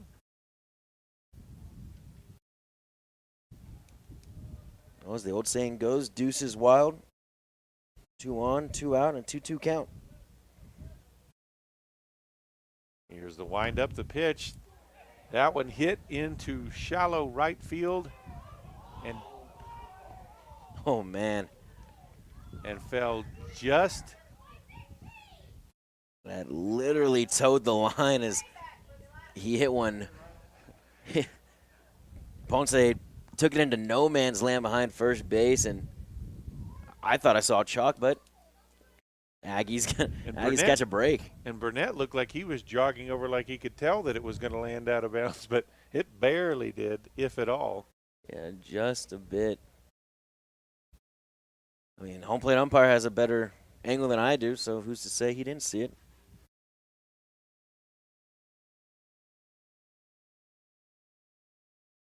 Well, and the single run that was scored in the third, or no, that was in the fourth that started that rally that gave them 4 runs, was off a play where it looked like the ball had clearly gone right over the first base. It was an easy out for Maeda for the third out, so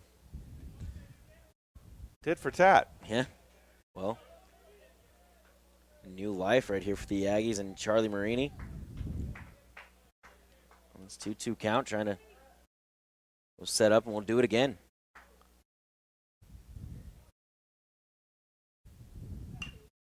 That one fouled out of play.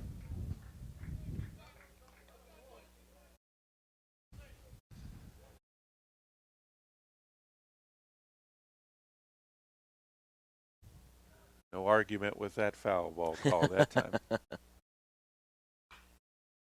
Got around on that one, hit that one foul. Yeah, got a good piece of that, but almost wondering if he could have kept that fair. Wind would have taken that and kept it up in the air. Probably been a nice, easy pop up to left field.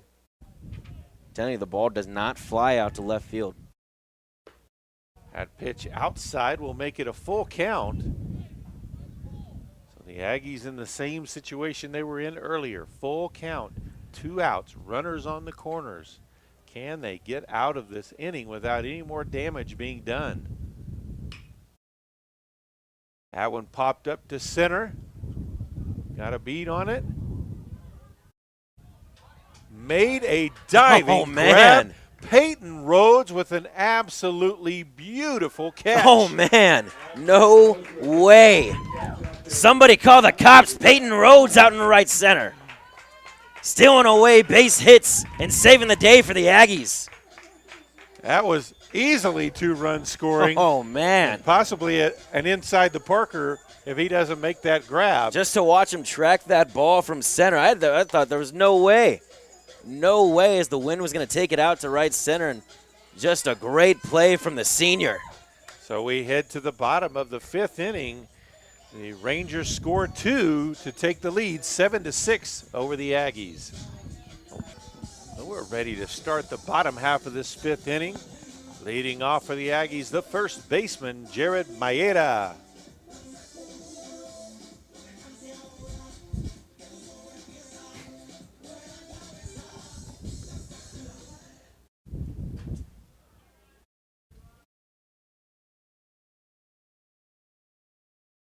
Maeda 1 for 2 today with a strikeout. That went high and inside for ball 1. And the Aggies with some momentum now after that great play from Rhodes out in center field, trying to get those runs back and retake the lead or at least tie the game here in the 5th. That went high as well, 2-0 the count.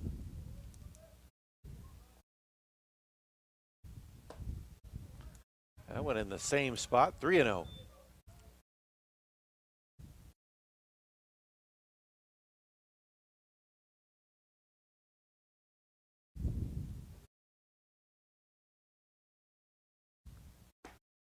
That went in for strike 1. Yeah, Finally got it down into the strike zone. Yeah, Maeda taking all the way, knowing that the Aggies need some base runners. And they walked him. So the leadoff man is on. Coming to the plate now. Now up the third baseman, Casey Leatherwood. And it looks like we're going to get a pinch runner right here as the freshman Logan Cook going to go run for Jared Maeda as he represents the tying run. It is only the 5th inning, but when you get a runner on like that, you got to do what you can to bring him around. And tell you what, Cook over there has got some wheels.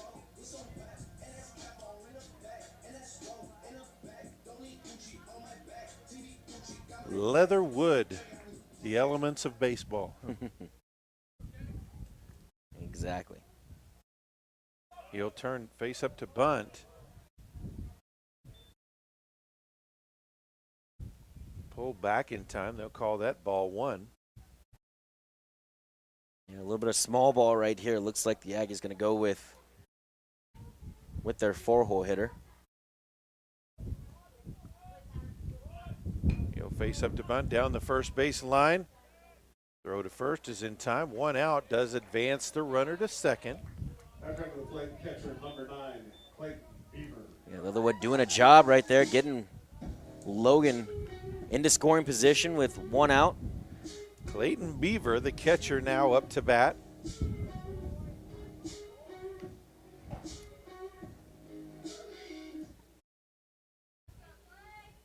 So, Ethan, in your playing days, did you ever catch? Yeah, I caught a bit. I wasn't the best catcher, but I held my own back there. Never one to block a ball. You know, curveballs were fine. It was fastballs in the dirt. I did not want to. I tried to pick it too much. Try to use my glove instead of using my body. Count now 1-1. Well, I've heard it about this point in the game when you come up to bat. It's all upper body anymore. The legs are gone. Yeah, it is. It's something else, especially the way Beaver has been catching with those long innings. It definitely takes a toll on your knees and your legs. But I tell you what, Beaver's a strong kid. I'm sure he'll be just fine out there. Well, he's got a big upper body to swing with. So 2-2 now the count as they got strike 2 on him swinging. Yeah, I was born with, you know, old knees. So Swing and a miss. He's tagged out. Throw to third. Runner is safe at third. Now coming to the plate, right fielder number 22, Jalen Burnett. So Jalen Burnett now up to bat for the Aggies.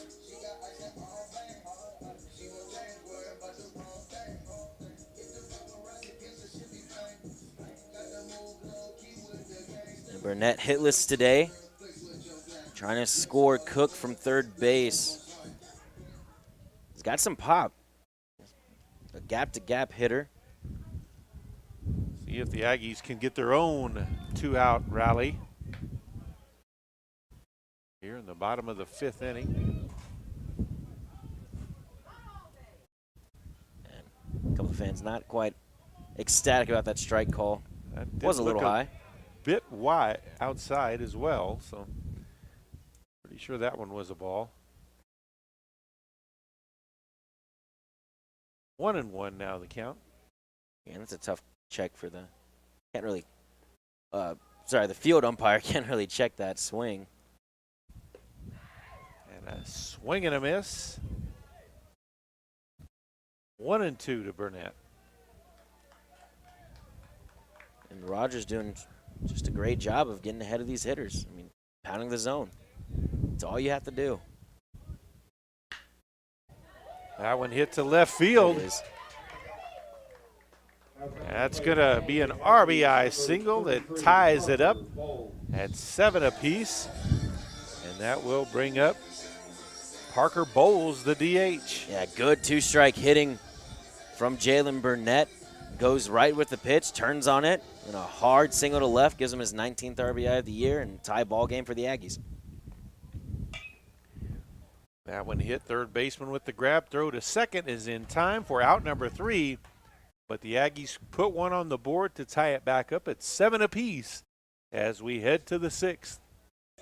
So as we start out this 6th inning, Aggies with a change on the mound and a catcher. Pitching now, number 35, Ranzis Nunez. And catching for the Aggies, number 27, Luis Rodriguez. Rodriguez, normally the first catcher for the Aggies. One of the best hitters in the conference and solid behind the plate. And Rancy's, he's a hard thrower. Key for him is going to try to find that zone early. Justin Bundy, the right fielder, up to bat for the Rangers. First pitch in, and it is a ball. Bundy 1 for 2 today with an RBI and a walk. That one catches that inside. 1-1 count now.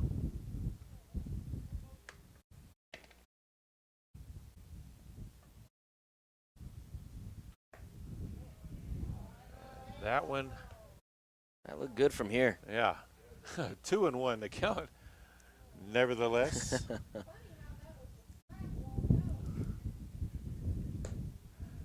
That one low and inside. 3-1 now the count.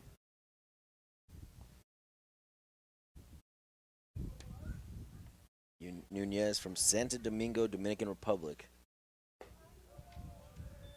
And that's ball 4, so walks the leadoff man. Now coming to the plate, number 32, first baseman.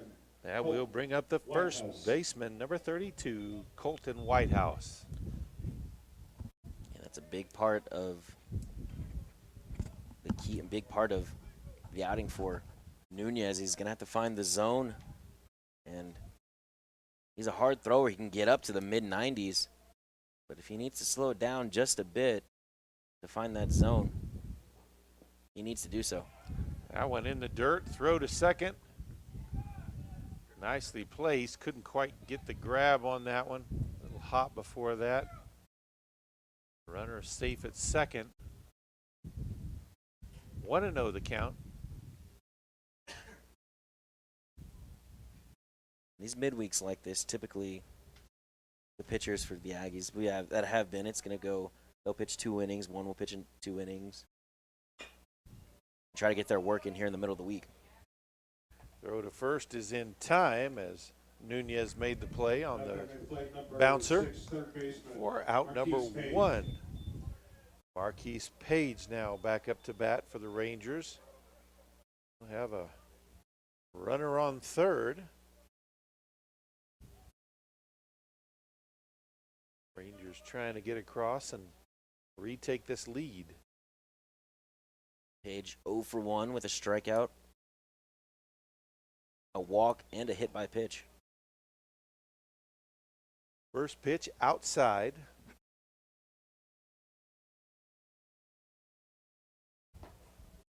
Second pitch in for a strike. 1-1 now the count. Just stay right there, big guy, right on the outside part of the plate.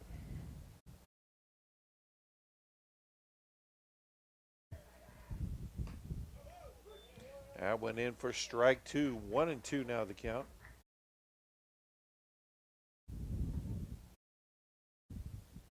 And looks like that one blew the mid of Rodriguez.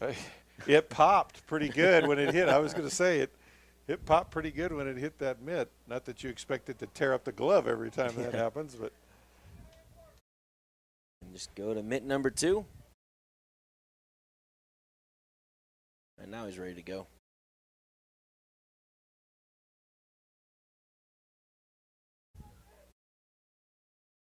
And a swing and a miss for strike 3. That's out number 2. I tell you what, when Nunez is on, that ball has a lot of life to it. It's got some tail, and it gets up there in the low 90s. Taylor Rutledge now up to bat for the Rangers. Yeah, Rutledge 0 for 2 today. He's got a walk and a strikeout. The first pitch in for a strike 1. Like what he's doing right here, slowing everything down just a bit, finding the zone, not trying to get too hectic and too crazy. That time he tried to rear back just a little bit, it looked like. A little too low there, so 1-1 now the count.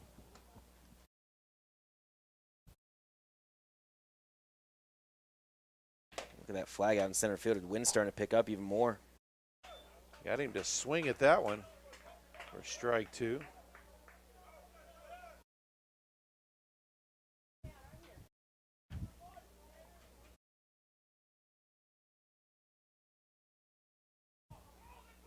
Runners coming home, easily tagged out for out number 3.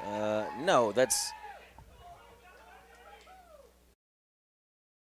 Runner takes off from home. No, they'll. And Nunez, they're going to get Nunez with a balk because he didn't pause. Okay. So that run's going to score on the balk. And that's just a. What looked like the third out was actually the lead run, as The Rangers take an 8-7 lead now. That one hit and falls into fair territory down the left field line. He's in for a double, stand-up double. Now coming to the plate, catcher number 9, Jake White. And today, the Northwestern Oklahoma State University Rangers have never been more dangerous than when they have 2 outs. And they've been putting the bat on the ball, especially with 2 outs. And just a mistake from Nunez. Should have just went in his motion. And it's number 3, Jake Darrow, who will come in as a pinch hitter.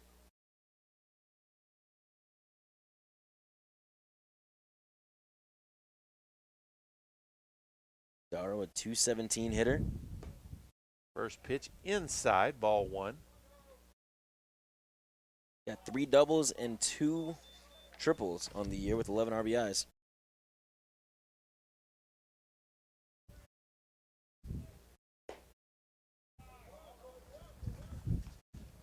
Darrow, he gets on a stolen base threat. He's 6 for 7 on the year in stolen bases.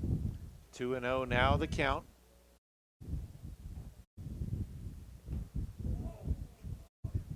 Yum took that one. He's going to need to walk that off for a moment.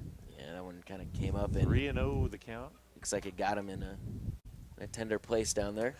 Says, tells Rodriguez, why don't you go talk to your pitcher there for a moment, because that needs to not happen again. Like he shook it off just a bit.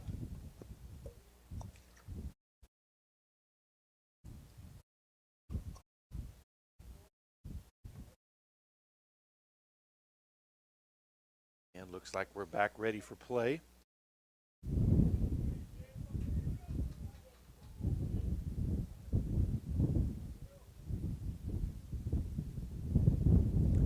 Nunez with the pitch, that one outside, and walks him. So runners on first and second with 2 outs.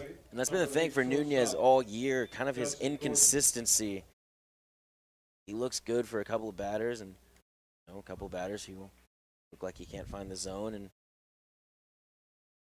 it's one of those things he has to find and try to get out of himself, trying to be more consistent out on the mound.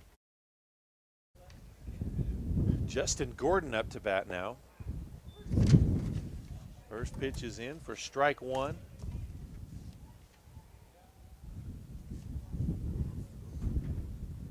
Aggies trailing 8-7. 7 of those 8 runs have come with 2 outs. They have struggled to finish off innings.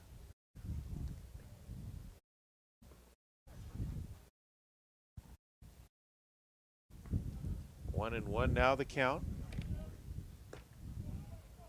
Now 2-1.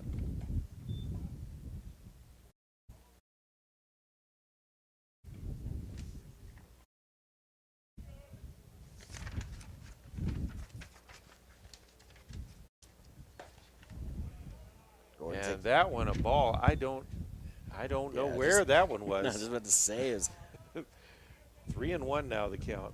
Right below the letters. Looked like a strike over here. That one as well. That That's ball 4, and the bases are loaded up again. this is a better pitch than the last one. Left fielder number 16, Greg Carrington. Rock will come out to the mound. We'll get a pitching change right here. It looks like it's going to be the junior Corey Lay coming in to get some work against the Rangers here in the 6th. So number 41, Corey Lay now on the mound for the Aggies. Carrington at bat. Yeah, Corey Lay, an ERA just under 9, 1-3 on the season. Carrington, leadoff man, up to bat with the bases loaded. At first pitch, low, ball 1. Bases loaded situation, so. Yeah, Lay sits at about low to mid 80s. He's got a nice changeup, probably a strikeout pitch. That one a ball as well, 2-0, and it just seems like the strike zone has been sucked into a black hole.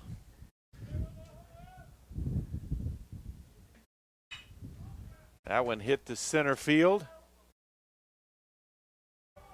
and all the way to the fence. That's going to score 3. Carrington safe at third, standing up.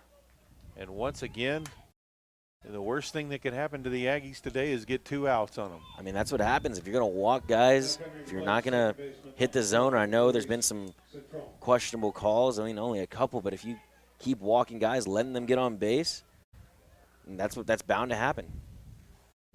So now 4 runs scored here in the top of the 6th, makes it 11-7 in favor of the Rangers.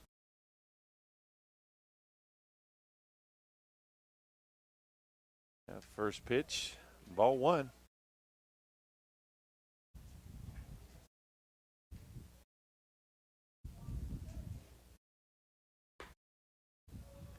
That one outside, ball 2. Yes, and thrown up 1 for 3 on the day. Does have a walk. Got 3 RBIs and a ground out and a strikeout. That one outside as well. 3-0 now the count. 2 outs, runner on third. That went in for strike 1. Almost feel like confetti should be thrown up in the air the way this last few at bats have gone. And that's going to be a walk. So runners on the corners. Yet another walk for the Aggies if they've issued 13. 13 walks in less than in 6 innings is just ridiculous. So Janiel Ponce, as you mentioned earlier, leads the Great American Conference in home runs, 4th in RBIs, now up to bat with 2 on. At first pitch, a ball. Guy you don't want to mess around with. You get behind an account, he's going to be looking fastball, and you have no other chance but to throw it to him. Wind gusting pretty high now. Is now the count 2-0.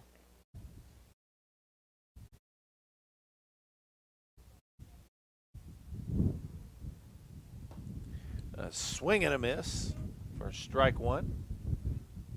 Yeah, Ponce helped him out just a bit. Ball looked a little low. Took a hack 2-0, which I'm sure he has the green light. That pitch high, 3-1. They've tried to hold him, and they've held him in check so far this game. 0 for 2. He does have a couple of walks.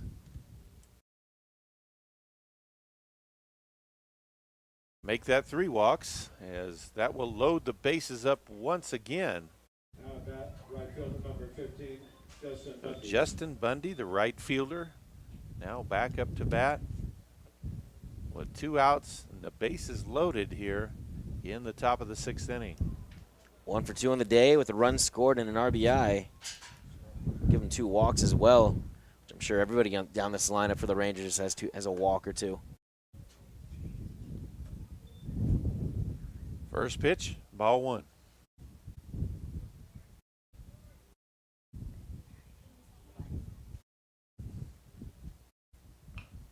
That one fouled back. 1-1 now the count.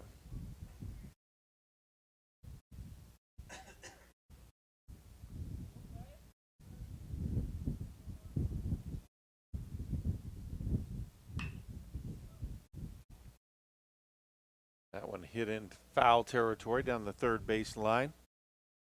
I honestly just had to look and see where everyone else was. Couldn't tell where it went. 1-2 now the count. Yeah, big pitch from Lay now. That one high, 2-2.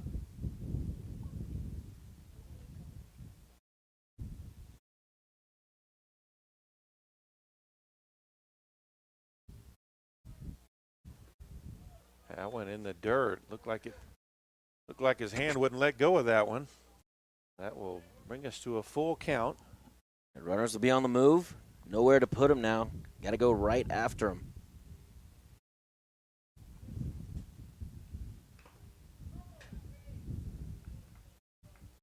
That one fouled off.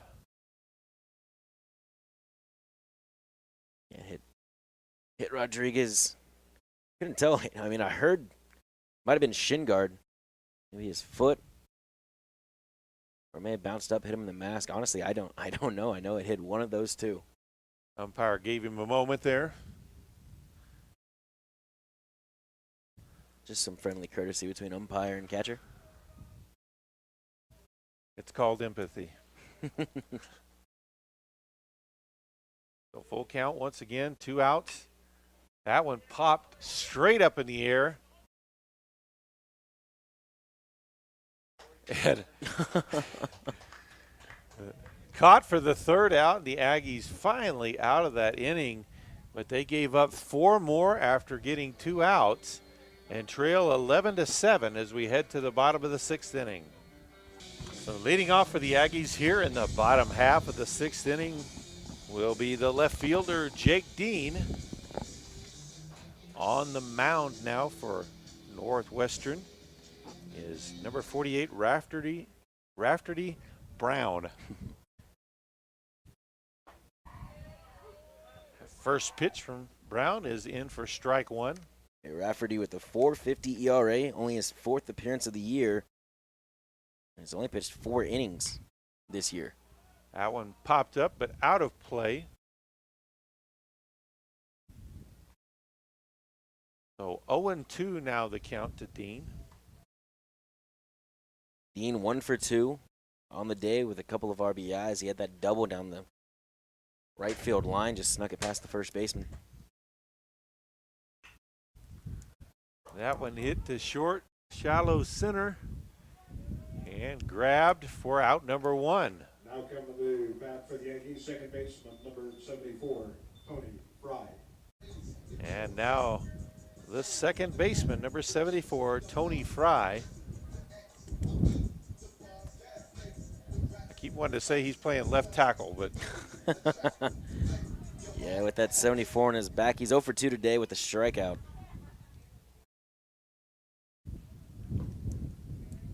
that one low. 1-0 the count. And with 1 out here in the bottom of the 6th, Tony just trying to get something going, trying to find a way on base and turn the lineup over to Peyton. That one hit down the third base line and just barely foul. That one skipped, and I think that one hit the chalk right in front of third, but looked like it was angled out to where it didn't go over the bag. Yeah, it was a good 6 inches left of the third base, so. Missed it by that much.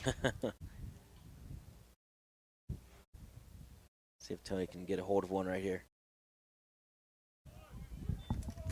And that is a... That somehow found the strike zone. 1-2 now the count. Tony, who usually sees off speed well. Saw that one, thought it was a little high. And they got him swinging for strike 3. That's 2 down. For the Yankees, center fielder, number 11, Peyton Rhodes. That will bring the Aggies back to the top of the lineup. The center fielder, number 11, Peyton Rhodes.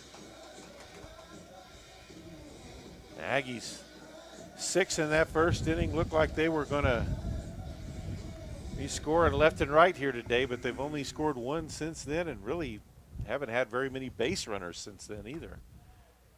That pitch well outside as he lost control of that one. 1-0 now the count. Well, if you just look at the difference, obviously the walks. I mean, 14 walks that the Aggies have issued, and the Rangers only 3 walks, and they all came in that first inning. I mean, that's just what happens. You throw strikes, good things happen. Earning runs versus having them given to you. Fouled that one off. It looked like his heel. 2-1 now the count.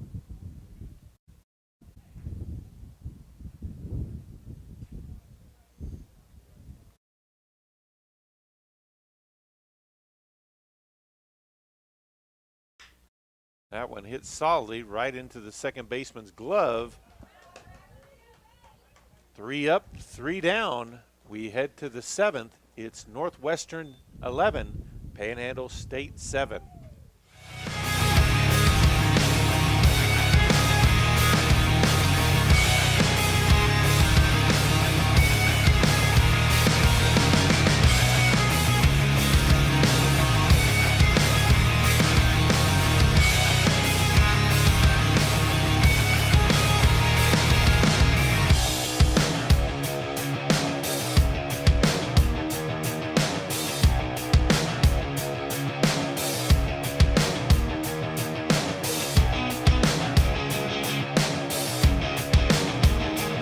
Leading off for the Rangers will be Colton Whitehouse, the first baseman, here in the top of the 7th inning. Here's the windup and the pitch, low for ball 1. Whitehouse 1 for 4 on the day with a strikeout. I was waiting for the walks. Actually, no walk for Whitehouse. 2-0 now the count. Usually been swinging early in the count.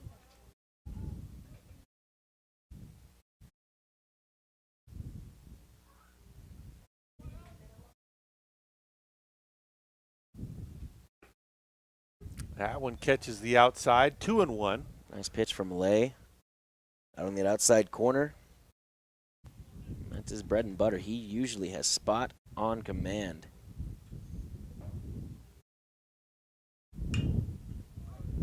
That one popped up. And the shortstop, J.J. Vaught with the grab I tell you for out number 1. I tell you what, when that ball goes up in the air, if you watch it up in the air, it's moving all sorts of ways. That's why last inning when Lay and Rodriguez kind of ran into each other, it's because that ball is up there doing circles in the sky. That one blooped into center for a base hit. Rhodes, no way he was going to get to that one in time. Now at the plate, number 44, Tanner Rutledge.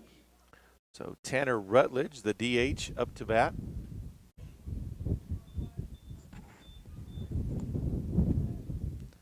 Wind is howling now. Gusting probably up there in about the 30, 35 range now. First pitch, ball 1. Pretty steady at about 20 or 25, it looked like. Yeah, especially around 80 degrees today. Haven't had a day like this, all year long, really.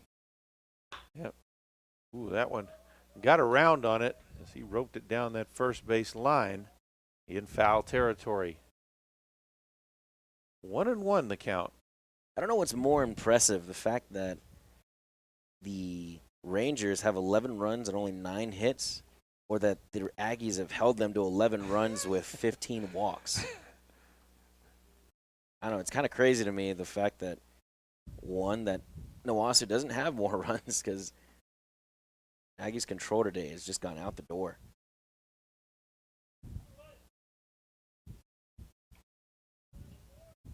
Throw to first, runner back in time. The great thing about baseball is, though, you don't have to worry about running out of time. They still got to get you out 27 times. And that's just the way it is. Through the legs of Maeda. Hard hit ball. And that will put runners at first and second. Now coming into the plate, catcher number 9, Jake White. Jake White now up to bat. Yeah, it looks like looking out there, I just noticed Juan Sanchez came into the game at second base. The senior getting some playing time here in this midweek. Swing and a miss for strike 1. White 2 for 3 today, who came into the day hitting 189. Had 6 hits on the year, has 2 in this game. Make that 3, and he's going to have some RBIs off of that one. That one all the way to the fence, as it went down the third base line. And he's got a 2 RBI double, stand-up double, Now at the plate for the Rangers, shortstop. as the Rangers extend their lead to 13-7. Now up to bat the shortstop, number 8, Justin Gordon. Pinch runner in for the Rangers. Blake Dunlap going to come in courtesy run for the catcher, Dunlap comes in as a pinch runner. as Jake White has had a great game thus far. The most amazing thing about that play, those runs came with only 1 out. First pitch, a ball. Corey Lay on the mound, a senior in the classroom, a junior on the field. So he'll be graduating this spring out of San Antonio, Texas. Went to Brandeis High School. Outside, 2-0 now the count. Actually started his college career at Navarro Junior College. He was a catcher at Navarro. So if you know, they try to throw behind the runner at second, Dunlap. Navarro, a great junior college, one of the best out there. And Corey Lay went in as a catcher. I talked to him about it a lot, and he says this was a fun time and one of the toughest experiences he's went through as a baseball player, because, I mean, when they go to JUCO, they work him over there. 2-1 now the count.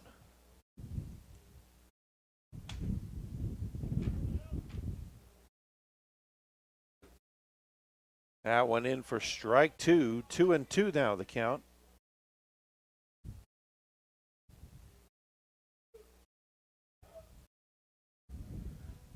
Being able to pitch is something that can keep the dream alive sometimes. I've known guys who were in college that were position players, played in the minor leagues, and then were about to be let go, and then said, hey, I can pitch.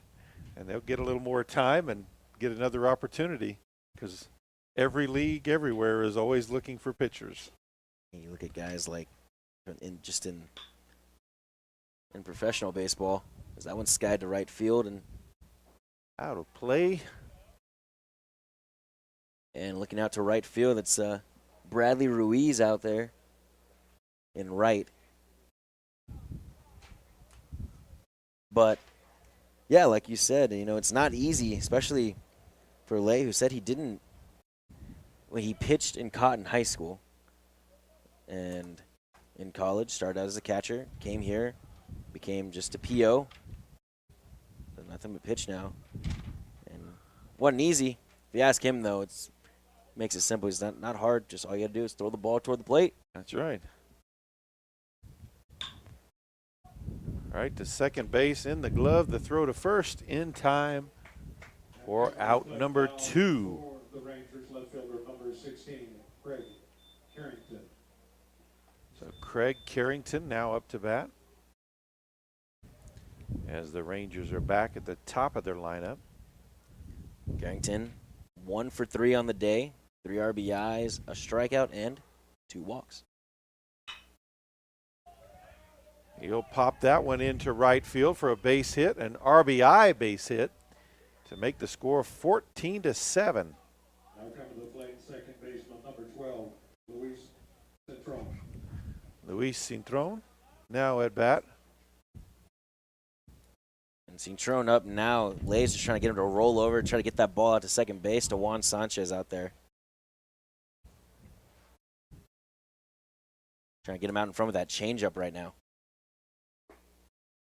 First pitch in for strike 1. Hey, that's what I like to see. First pitch strikes, getting ahead of batters.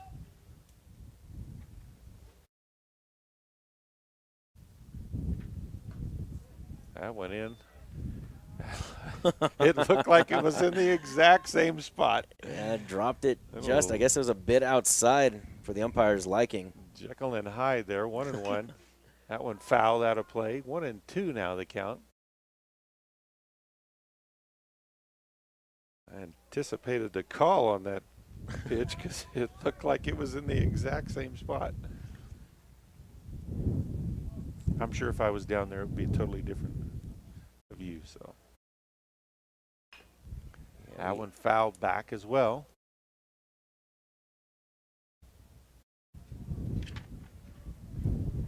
Again, the wind picking up. How many baseballs do they have to have available for a college baseball game? I'm sure there's a requirement of how many. That one hit deep to right field, and it's gone.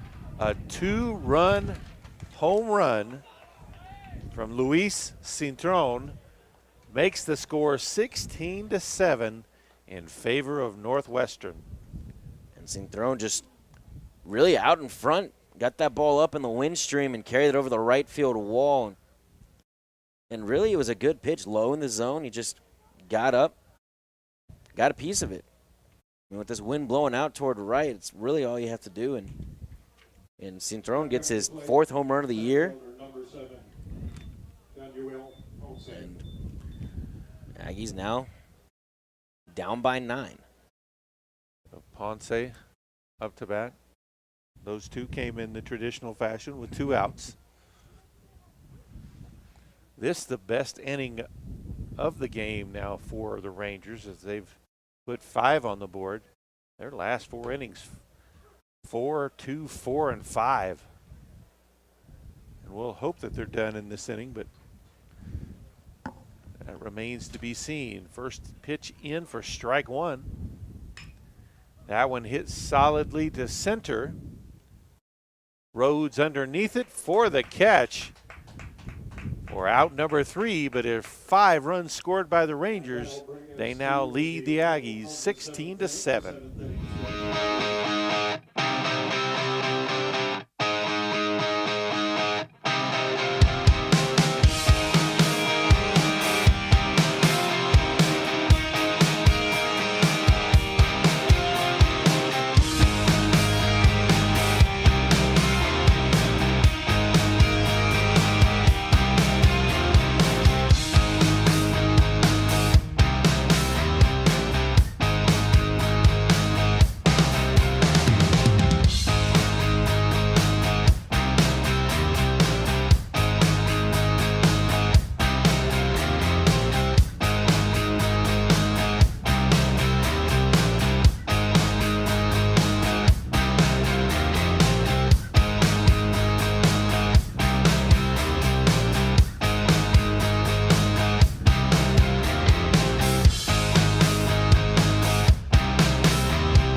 Leading off for the Aggies here in the bottom half of the 7th inning, the shortstop, J.J. Vaught.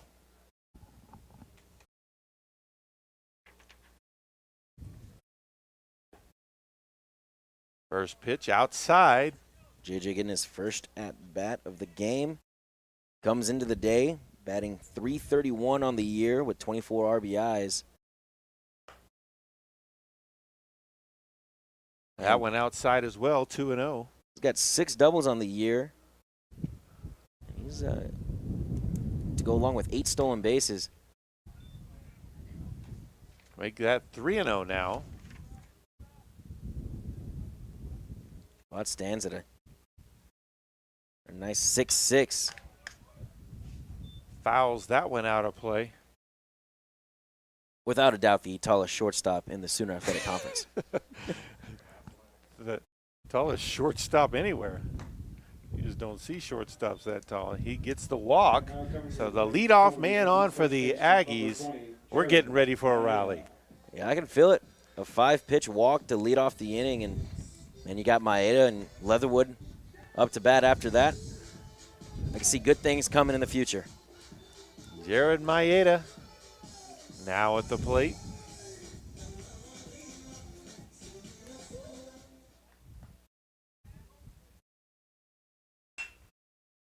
Ball hit right to the shortstop. That's going to be a double play ball And that's 2 down for the Aggies. And now coming to the plate for the I don't- Aggies, third baseman. You look at me like that, and I apologize, man. That is, Maybe we shouldn't be predicting rallies anymore. I'm going to huh? stop predicting anything around here. That I was just trying to speak some positivity into the air and into the atmosphere, but Casey Leatherwood, the third baseman, now up. He pops that one over the head of the shortstop. That one will fall in for a base hit. Right in the gap. the Aggies have a 2-out base runner. For the Aggies, number 27 catcher Luis Rodriguez. Now up to bat, the catcher, number 27, Luis Rodriguez.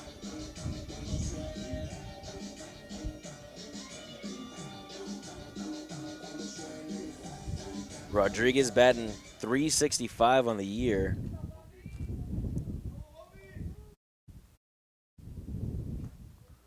That went in the dirt for ball 1.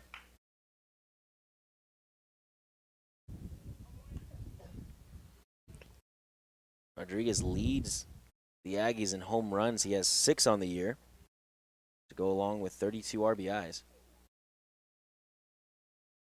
That went in the dirt as well. 2-0 now the count. Luis just a sophomore, but he is one of the smartest guys out there on the field at all times. He's great behind the plate, knows situations. That one in there for strike 1. Just a good baseball guy to have around, especially behind the plate.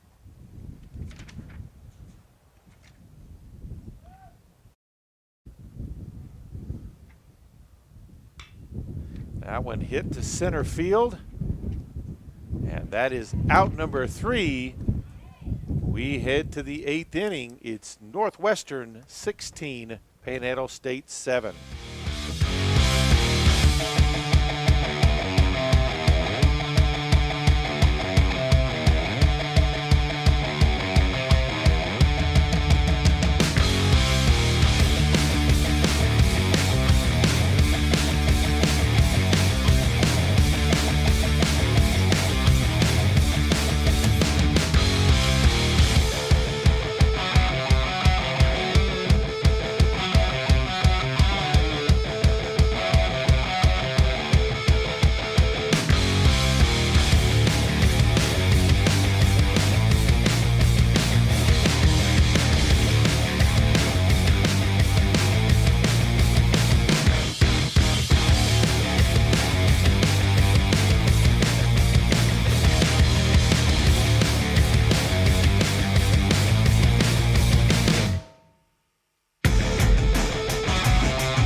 So as we start off this 8th inning, a few changes for the Aggies at center field. Aaron Moreno, and now pitching for the Aggies, Tyler Bryant. Yeah, Bryant, a big arm out of the pen for the Aggies. Has a 5.51 ERA. He is 1-2 on the year. This is his 10th appearance. But he can get up there in velocity. First pitch to Justin Bundy is outside for ball 1. 22 strikeouts on the year and just 16 innings pitched for Bryant. That one just outside for ball 2. So almost about a strikeout and a half an inning for Bryant. He's got a big arm and he's got a nasty slider that he will go to when he's up in the count. That one in for a strike. 2-1 now the count. And that one as well in 2-2 now the count. Yeah, just a good frame job from Rodriguez down there. Bringing it back ever so slightly to get that strike call. Honestly, those last two pitches have looked further out than the one that was called a ball just before it, and he rung him up for strike 3. That is out number 1. So Colton Whitehouse, the first baseman, back up to bat. And Bryant comes in, throwing darts, pounding the zone, getting ahead of batters. That one catches that outside edge. He's found a spot he likes for strike 1. Yeah, especially those lefties. Trying to throw it out there so they can just poke it out to left and have that ball stay up in the air. That one just a little bit outside. 1-1 now the count.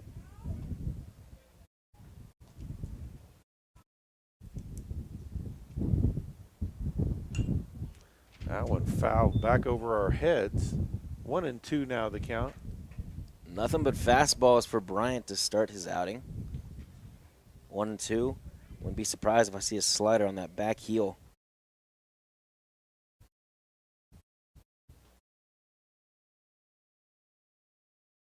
And a swing and a miss as he got him to chase that one for out number 2. Nasty two-seam. As he went with the hard stuff, low and away. Marquez Page up to bat now. A couple of strikeouts for Bryant to start this inning.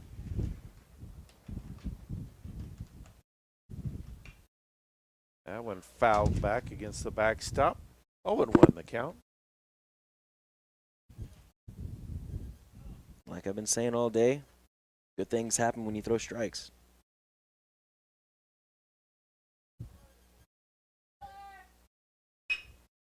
That ball hit in the gap. That'll be a base hit. Number 44, Tanner Rutledge, coming to the plate for the Rangers. So Tanner Rutledge now back up to bat.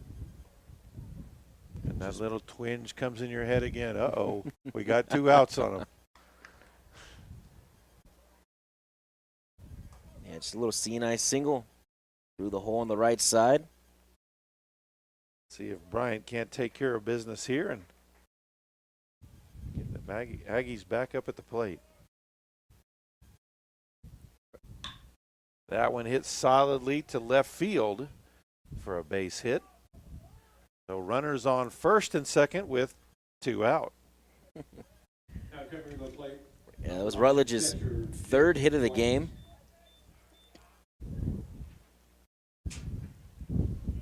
It comes with 2 outs. And Jake White's going to come to bat. And he's had a day. 3 for 4, 2 RBIs. A couple of hard hit balls down the left field line.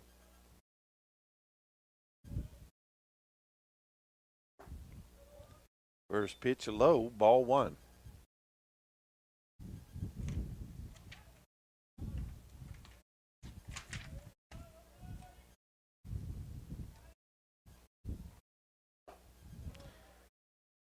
That one low as well. 2-0 now the count.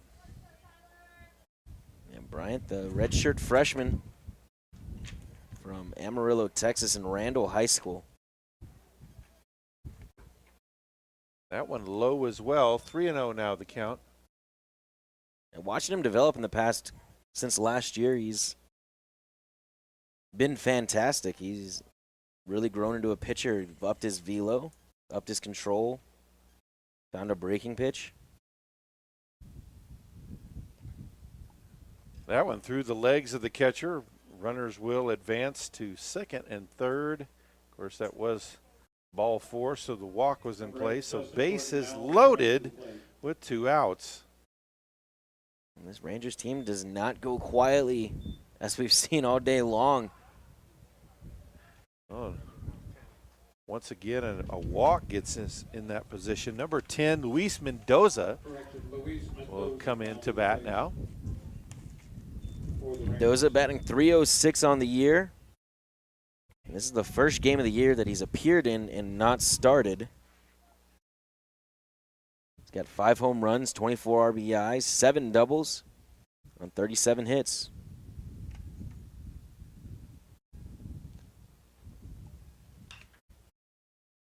That one fouled out of play.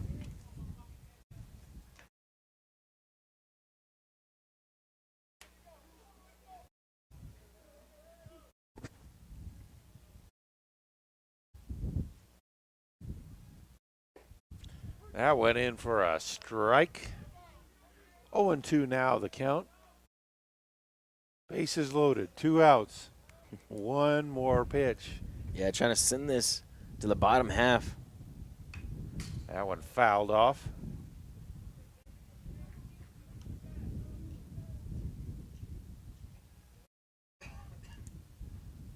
Base loaded strikeout would be nice. Get some momentum going for that offense.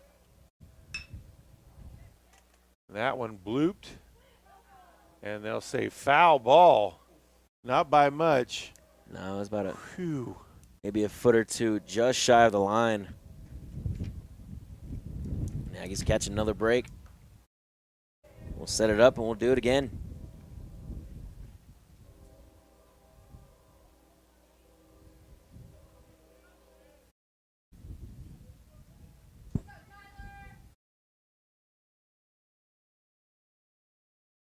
Here's the payoff pitch. That one fouled off as well.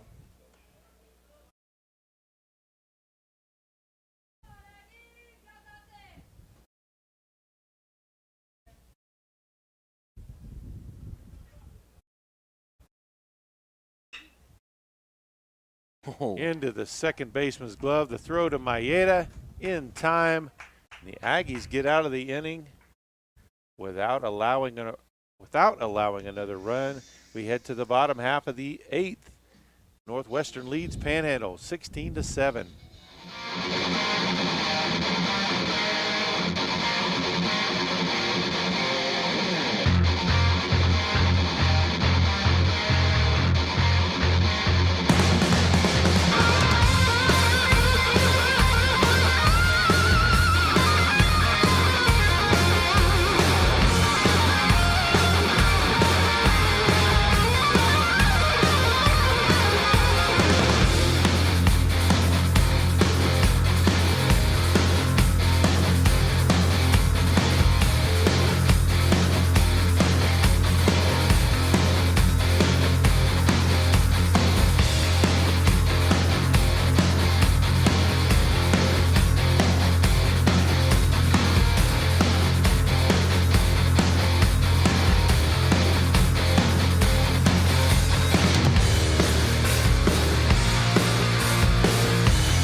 We're ready to start the bottom half of the 8th inning.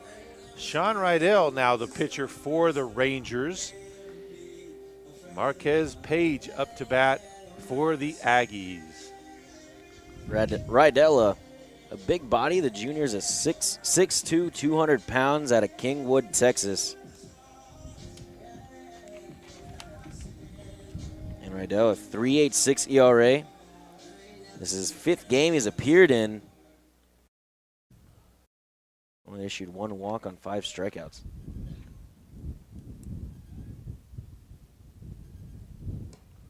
That first pitch outside.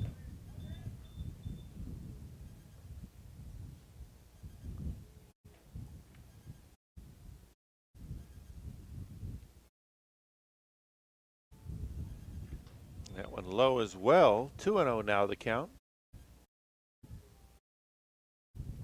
Bradley Ruiz at the plate. The junior is batting .265 on the year with a double and a triple. That one inside, 3-0 now the count.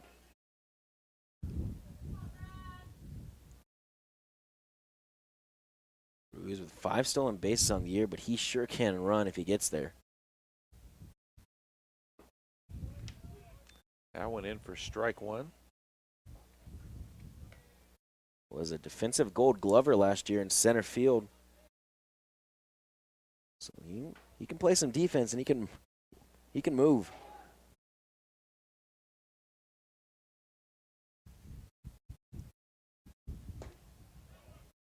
That went in for strike two. He started to threw his bat out. Full count now. I don't know that I've seen a game with as many guys that threw their bat to the side thinking they had a walk. Only to have strike number 2 called.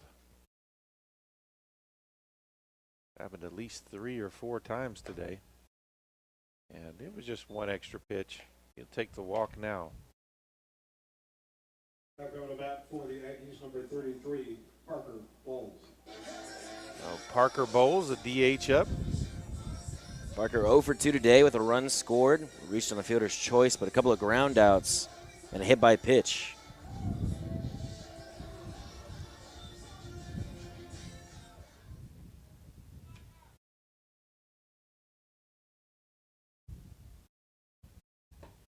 First pitch to Bowles.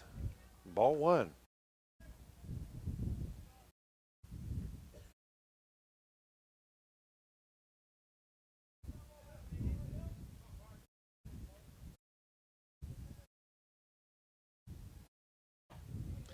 Big swing and a miss. 1-1. A hefty cut from Bowles. In a 9-run game. Why not? Yeah, might as well. He doesn't get many opportunities, so when he does, he's trying to cash in. And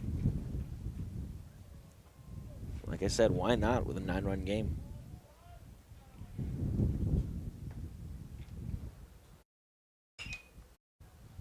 That one hit to right field, and it is clearly going to go out of bounds as the wind's once again picking up and gusting.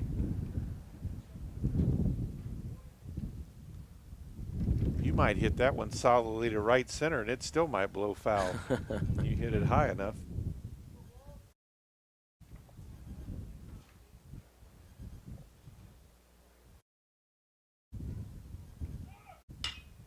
That one hit in the gap for a base hit. Runners on first and second. Bowles with his first hit of the day. Good piece of hitting on the hit and run. Just put it right through the 5-hole, or the 6-hole, excuse me. And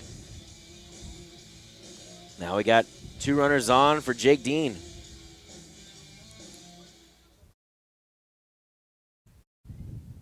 Dean 1 for 3 on the day. 2 RBIs and a double. Checks the runner at second. That throw inside. 1-0.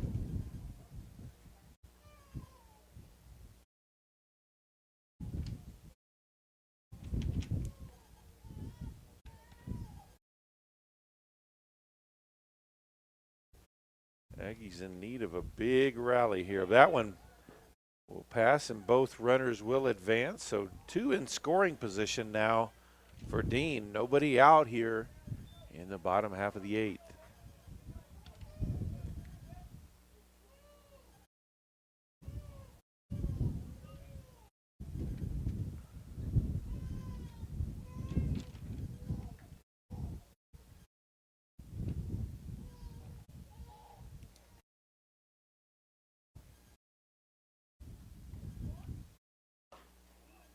Little chin music for Dean. He'll take the walk. He just turns around. And again, one of those guys on the team doesn't show much emotion. Gets him right in the upper body and just trots on down to first. So bases are loaded for number 2, Juan Sanchez. And Sanchez, the senior, only 13 at bats on the year, batting 154. He's got a couple of hits, a double and an RBI. Getting a chance right now with bases loaded. Let's hope he gets a few right here. Fouls that first pitch off and out of play. And I like that idea. You come into the game fresh off the bench. I know he's played a couple innings in the field by now, but his first at bat, got to come swinging at that first fastball in the zone.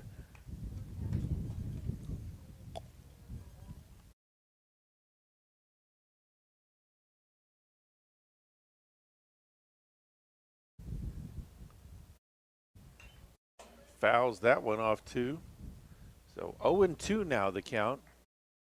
Yeah, timing just a little bit off as Rydell gearing up just a little bit more and reaching back, and just a tad bit late on those swings from Sanchez.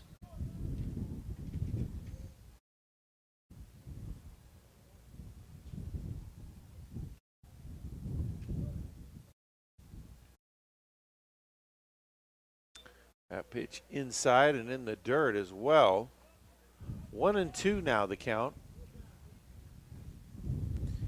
Aggies with another Sooner Athletic Conference 3-game series this weekend. Big for them. Yeah, Southwestern Christian. It's a huge series, especially with that 6-game losing streak in conference. Aggies stand at 17-18 overall, 8-10 in the Sooner Athletic. So hopefully this weekend they can get themselves on the winning side of that. Currently sitting in 6th place. Swing and a miss, throw over to first. And Dean back in time. That is strike number 3, and that is out number 1. Aaron Moreno now up to bat, number 1. Aaron Moreno, just 1 at bat on the year. This is at bat number 2.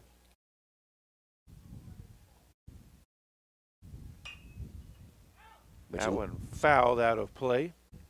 But you look here on the stat sheet, it's kind of funny seeing just 1 at bat and 25 runs scored because of courtesy runs for all the catchers every game when he's not in. And he's among the league leaders, conference leaders in stolen bases with 16. There's one hit to short, the throw to first. They don't get it there in time to first, though. What you mentioned there, Moreno's speed, able to beat out that double play.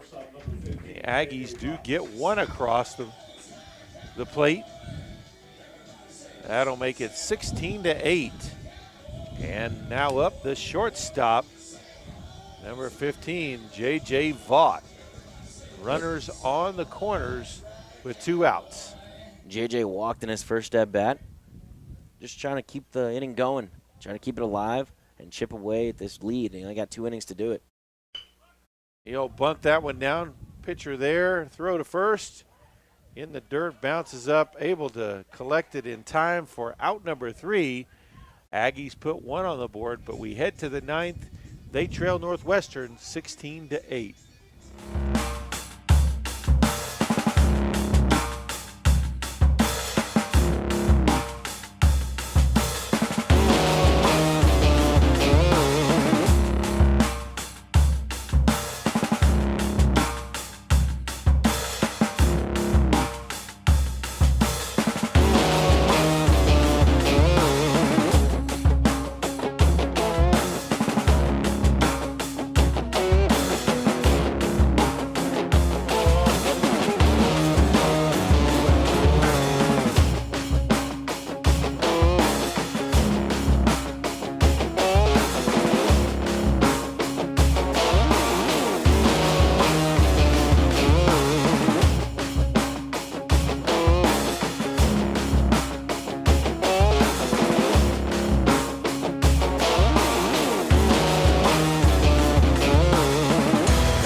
pitcher on the mound here in the top of the 9th inning for the Aggies. Number 3, Jeremy Norris at bat for the Rangers. It's their leadoff man, number 16, Greg Carrington. Yeah, Jeremy Norris, the right-handed senior, stands 6'2", 220 pounds. Out of Queen Creek, Arizona, in Yavapai Community College. There's a creek in Arizona? At least one. That's what I hear. Hadn't spent much time over there in the desert, but apparently there's one creek. 1-1 now the count. Norris with a 6.75 ERA, just his 7th appearance of the year. Only 4 strikeouts. That one low, 2-1 now the count. But the thing the coaching staff loves about Norris is that he comes in and throws strikes. Ball 3. It must be the win today with everybody out here. I mean, Lay, Marini, Norris. There's a strike. Full count now, 3-2. You know, that bottom half, that first inning was unbelievable. Since then, not so much. That went outside, ball 4. He walked him. Now coming to plate for the Rangers, number 22, Jacob Savage. Number 22, Jacob Savage will bat for Northwestern now. His first plate appearance of the game. And Savage with his first at-bat of the year coming in right now. First pitch, ball 1.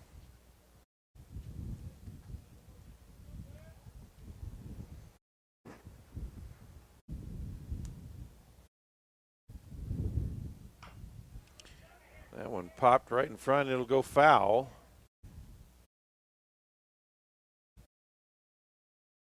So 1-1 now the count.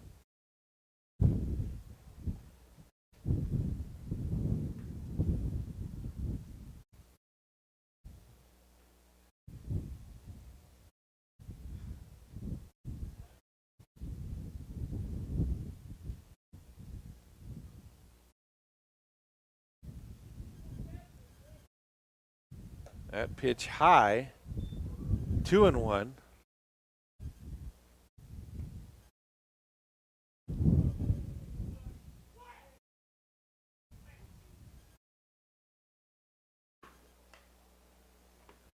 Golf swing sends that one foul over the Rangers dugout. Yeah, 2-2 count. Been talking to Norris, and he's been saying he's been working and experimenting with a knuckleball lately. See if he adds that to his repertoire today. There is nothing more helpless than when you've got somebody who can throw a knuckleball. See if Phil Necro out there just making Major League All-Stars look like little leaguers. Just helpless. 3-2 the count, nobody out, runner on first here in the top half of the 9th inning. That one popped up into right, back pedal, and it is caught by Ruiz for out number 1. Number 7, Jandrel Ponce. Johnwell Ponce now back up to bat for the Rangers. Yeah, Ponce 0 for 3 today with a strikeout and 3 walks.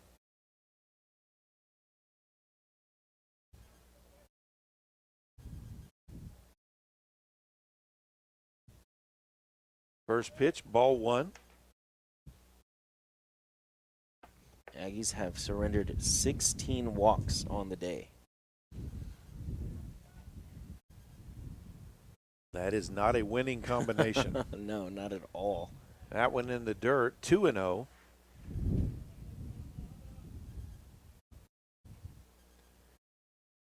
You can have great game planning, great positioning. You can even have quality hitting, but you give up 16 walks, that's hard to overcome.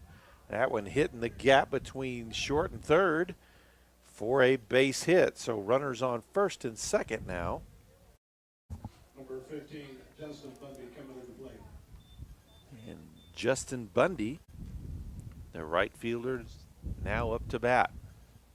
Bundy 1 for 4 today with an RBI and a strikeout and 2 walks. So up and down the lineup, there's got to be, I mean. When there's 16, everybody's got some. The batting average may not go up today, but that one hits solidly, and it is out of here. 3-run dinger makes it 19-8 in favor of the Rangers. You could tell when he made contact with that one, there was not much of a chance it was staying in the park. Yeah, Bundy with his 10th home run of the year. And it was a big one. He's coming after Ponce for that league lead in the Great American Conference. Colton Whitehouse now up to bat. 1 out. At first pitch, a ball.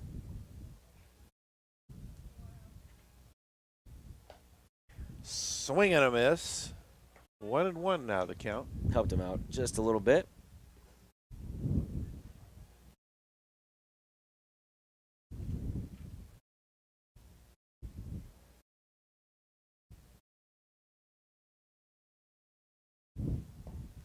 Swing and a miss for strike 2.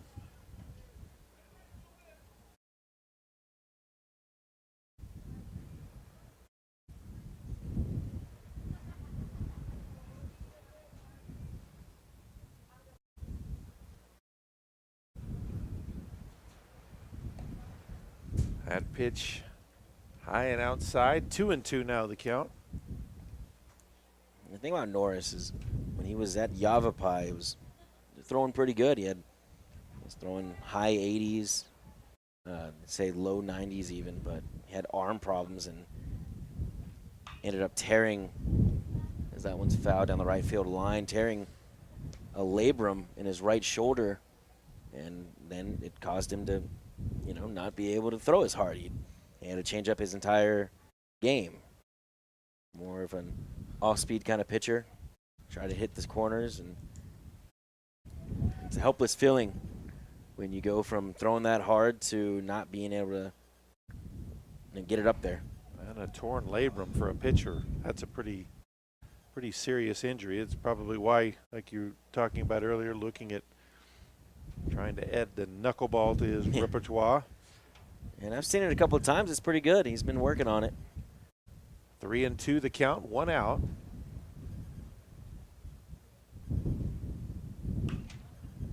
That one hit foul down the first base line.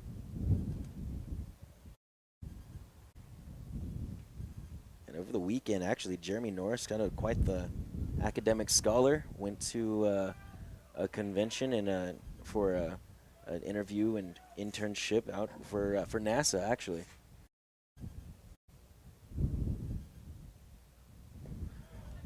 And got him looking on that one. That was a nasty pitch there. Yeah. Norris. That is out number 2.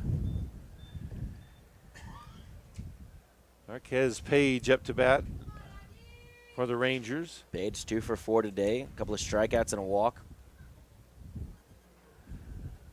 I think even Norris faked out his catcher there a little bit on that one. He had to tag the runner as he dropped it. That thing looked like it crossed the plate at about 54 miles an hour. Yeah, it was pretty nasty.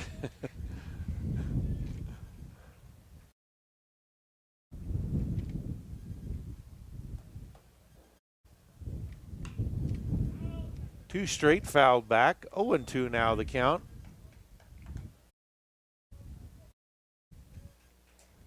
NWOSU with 17 hits on the day, 19 runs, and only 1 error. Opposed to the Aggies, 8 runs, 8 hits, and 1 error. That one fouled out of play as well. Count will stay at 0-2.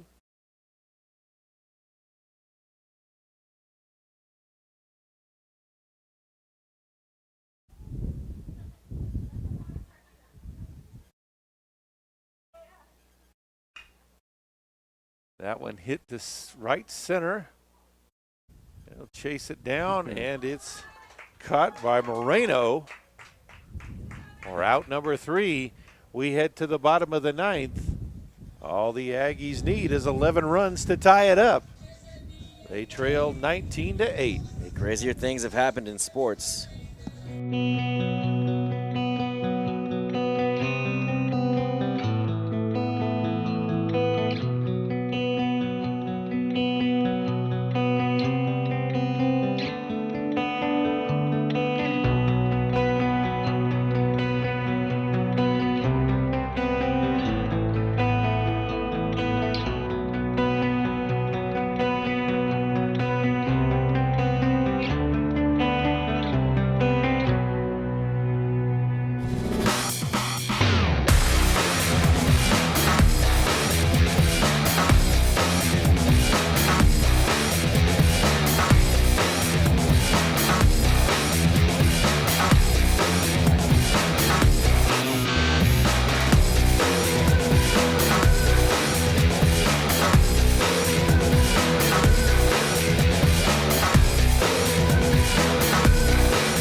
Bottom of the 9th, here we go. Jared Maeda will be leading off for the Aggies. Needing a miracle rally here. And new pitcher for the Rangers is going to be number 27. The junior Dylan Van Osbury. He's a 6'3", 172-pound right-handed pitcher from Emmitsburg, Iowa. And Iowa Lakes Community College. Osbury on the year is 6.81 ERA on a 3-4 record. His 12th appearance. He's got 7 starts on the year and even thrown 1 complete game and a save. Opponents are hitting .352. Think those teams from Iowa have even played outside yet? Not with the weather going on up there.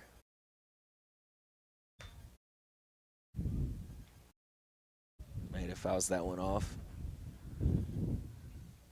Maeda 1 for 3 on the day with a strikeout and a walk.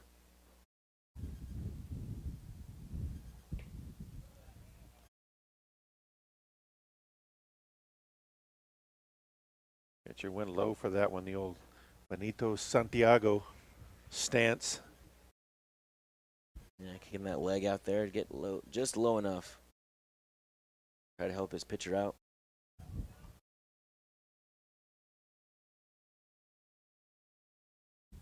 Good grief. Benito Santiago, was he even still playing when you were born? I don't.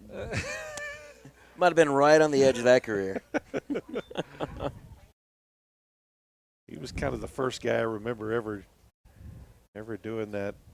Boy, he could pop out of that, make that throw to second like nobody. Oh, yeah, trust me, I've seen the footage. Yeah, it's all on YouTube for you youngsters to go out there and look at. Yes, YouTube. It's what I wake up in the morning and I check every day. That one popped up to center. That's going to be a routine ball, and that's 1 out. Now come to the plate for the Aggies, number 29, Casey Leatherwood. So up next for the Aggies, it'll be their third baseman, number 29, Casey Leatherwood. Casey with one hit today, 1 for 3 with a walk and a strikeout, and a run scored.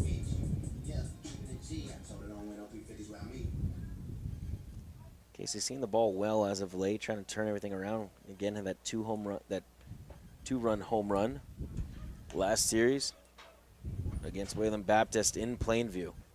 First pitch in for strike one.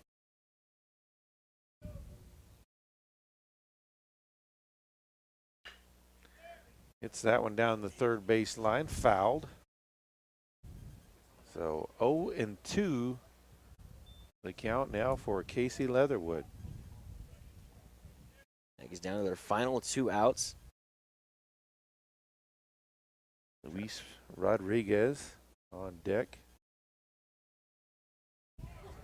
And rung him up with that outside pitch.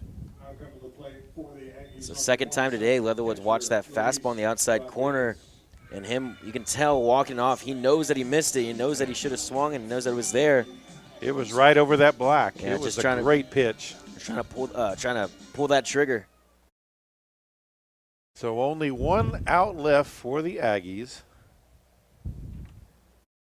Luis Rodriguez up to bat. Rodriguez, 0 for 1, came into the game earlier in the 6th for Beaver. That was ball 1. That went in for strike 1. 1-1 now the count.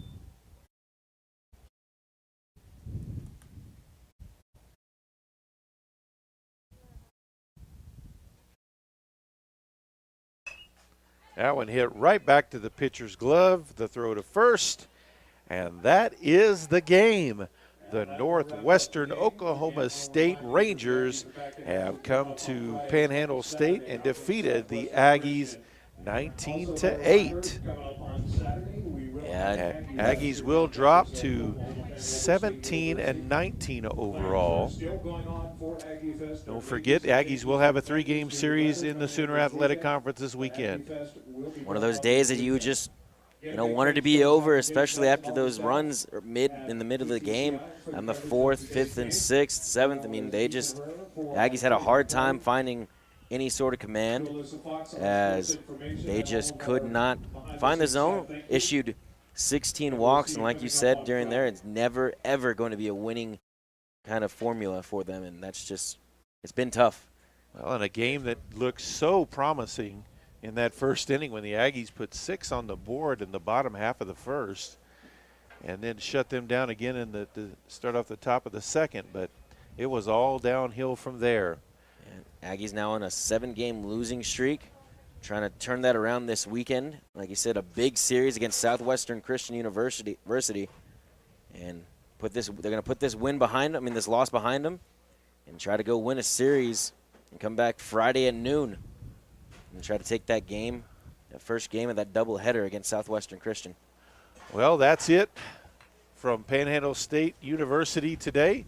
Remember, the Aggies do have a doubleheader on Friday and then another single game starting at noon on Saturday.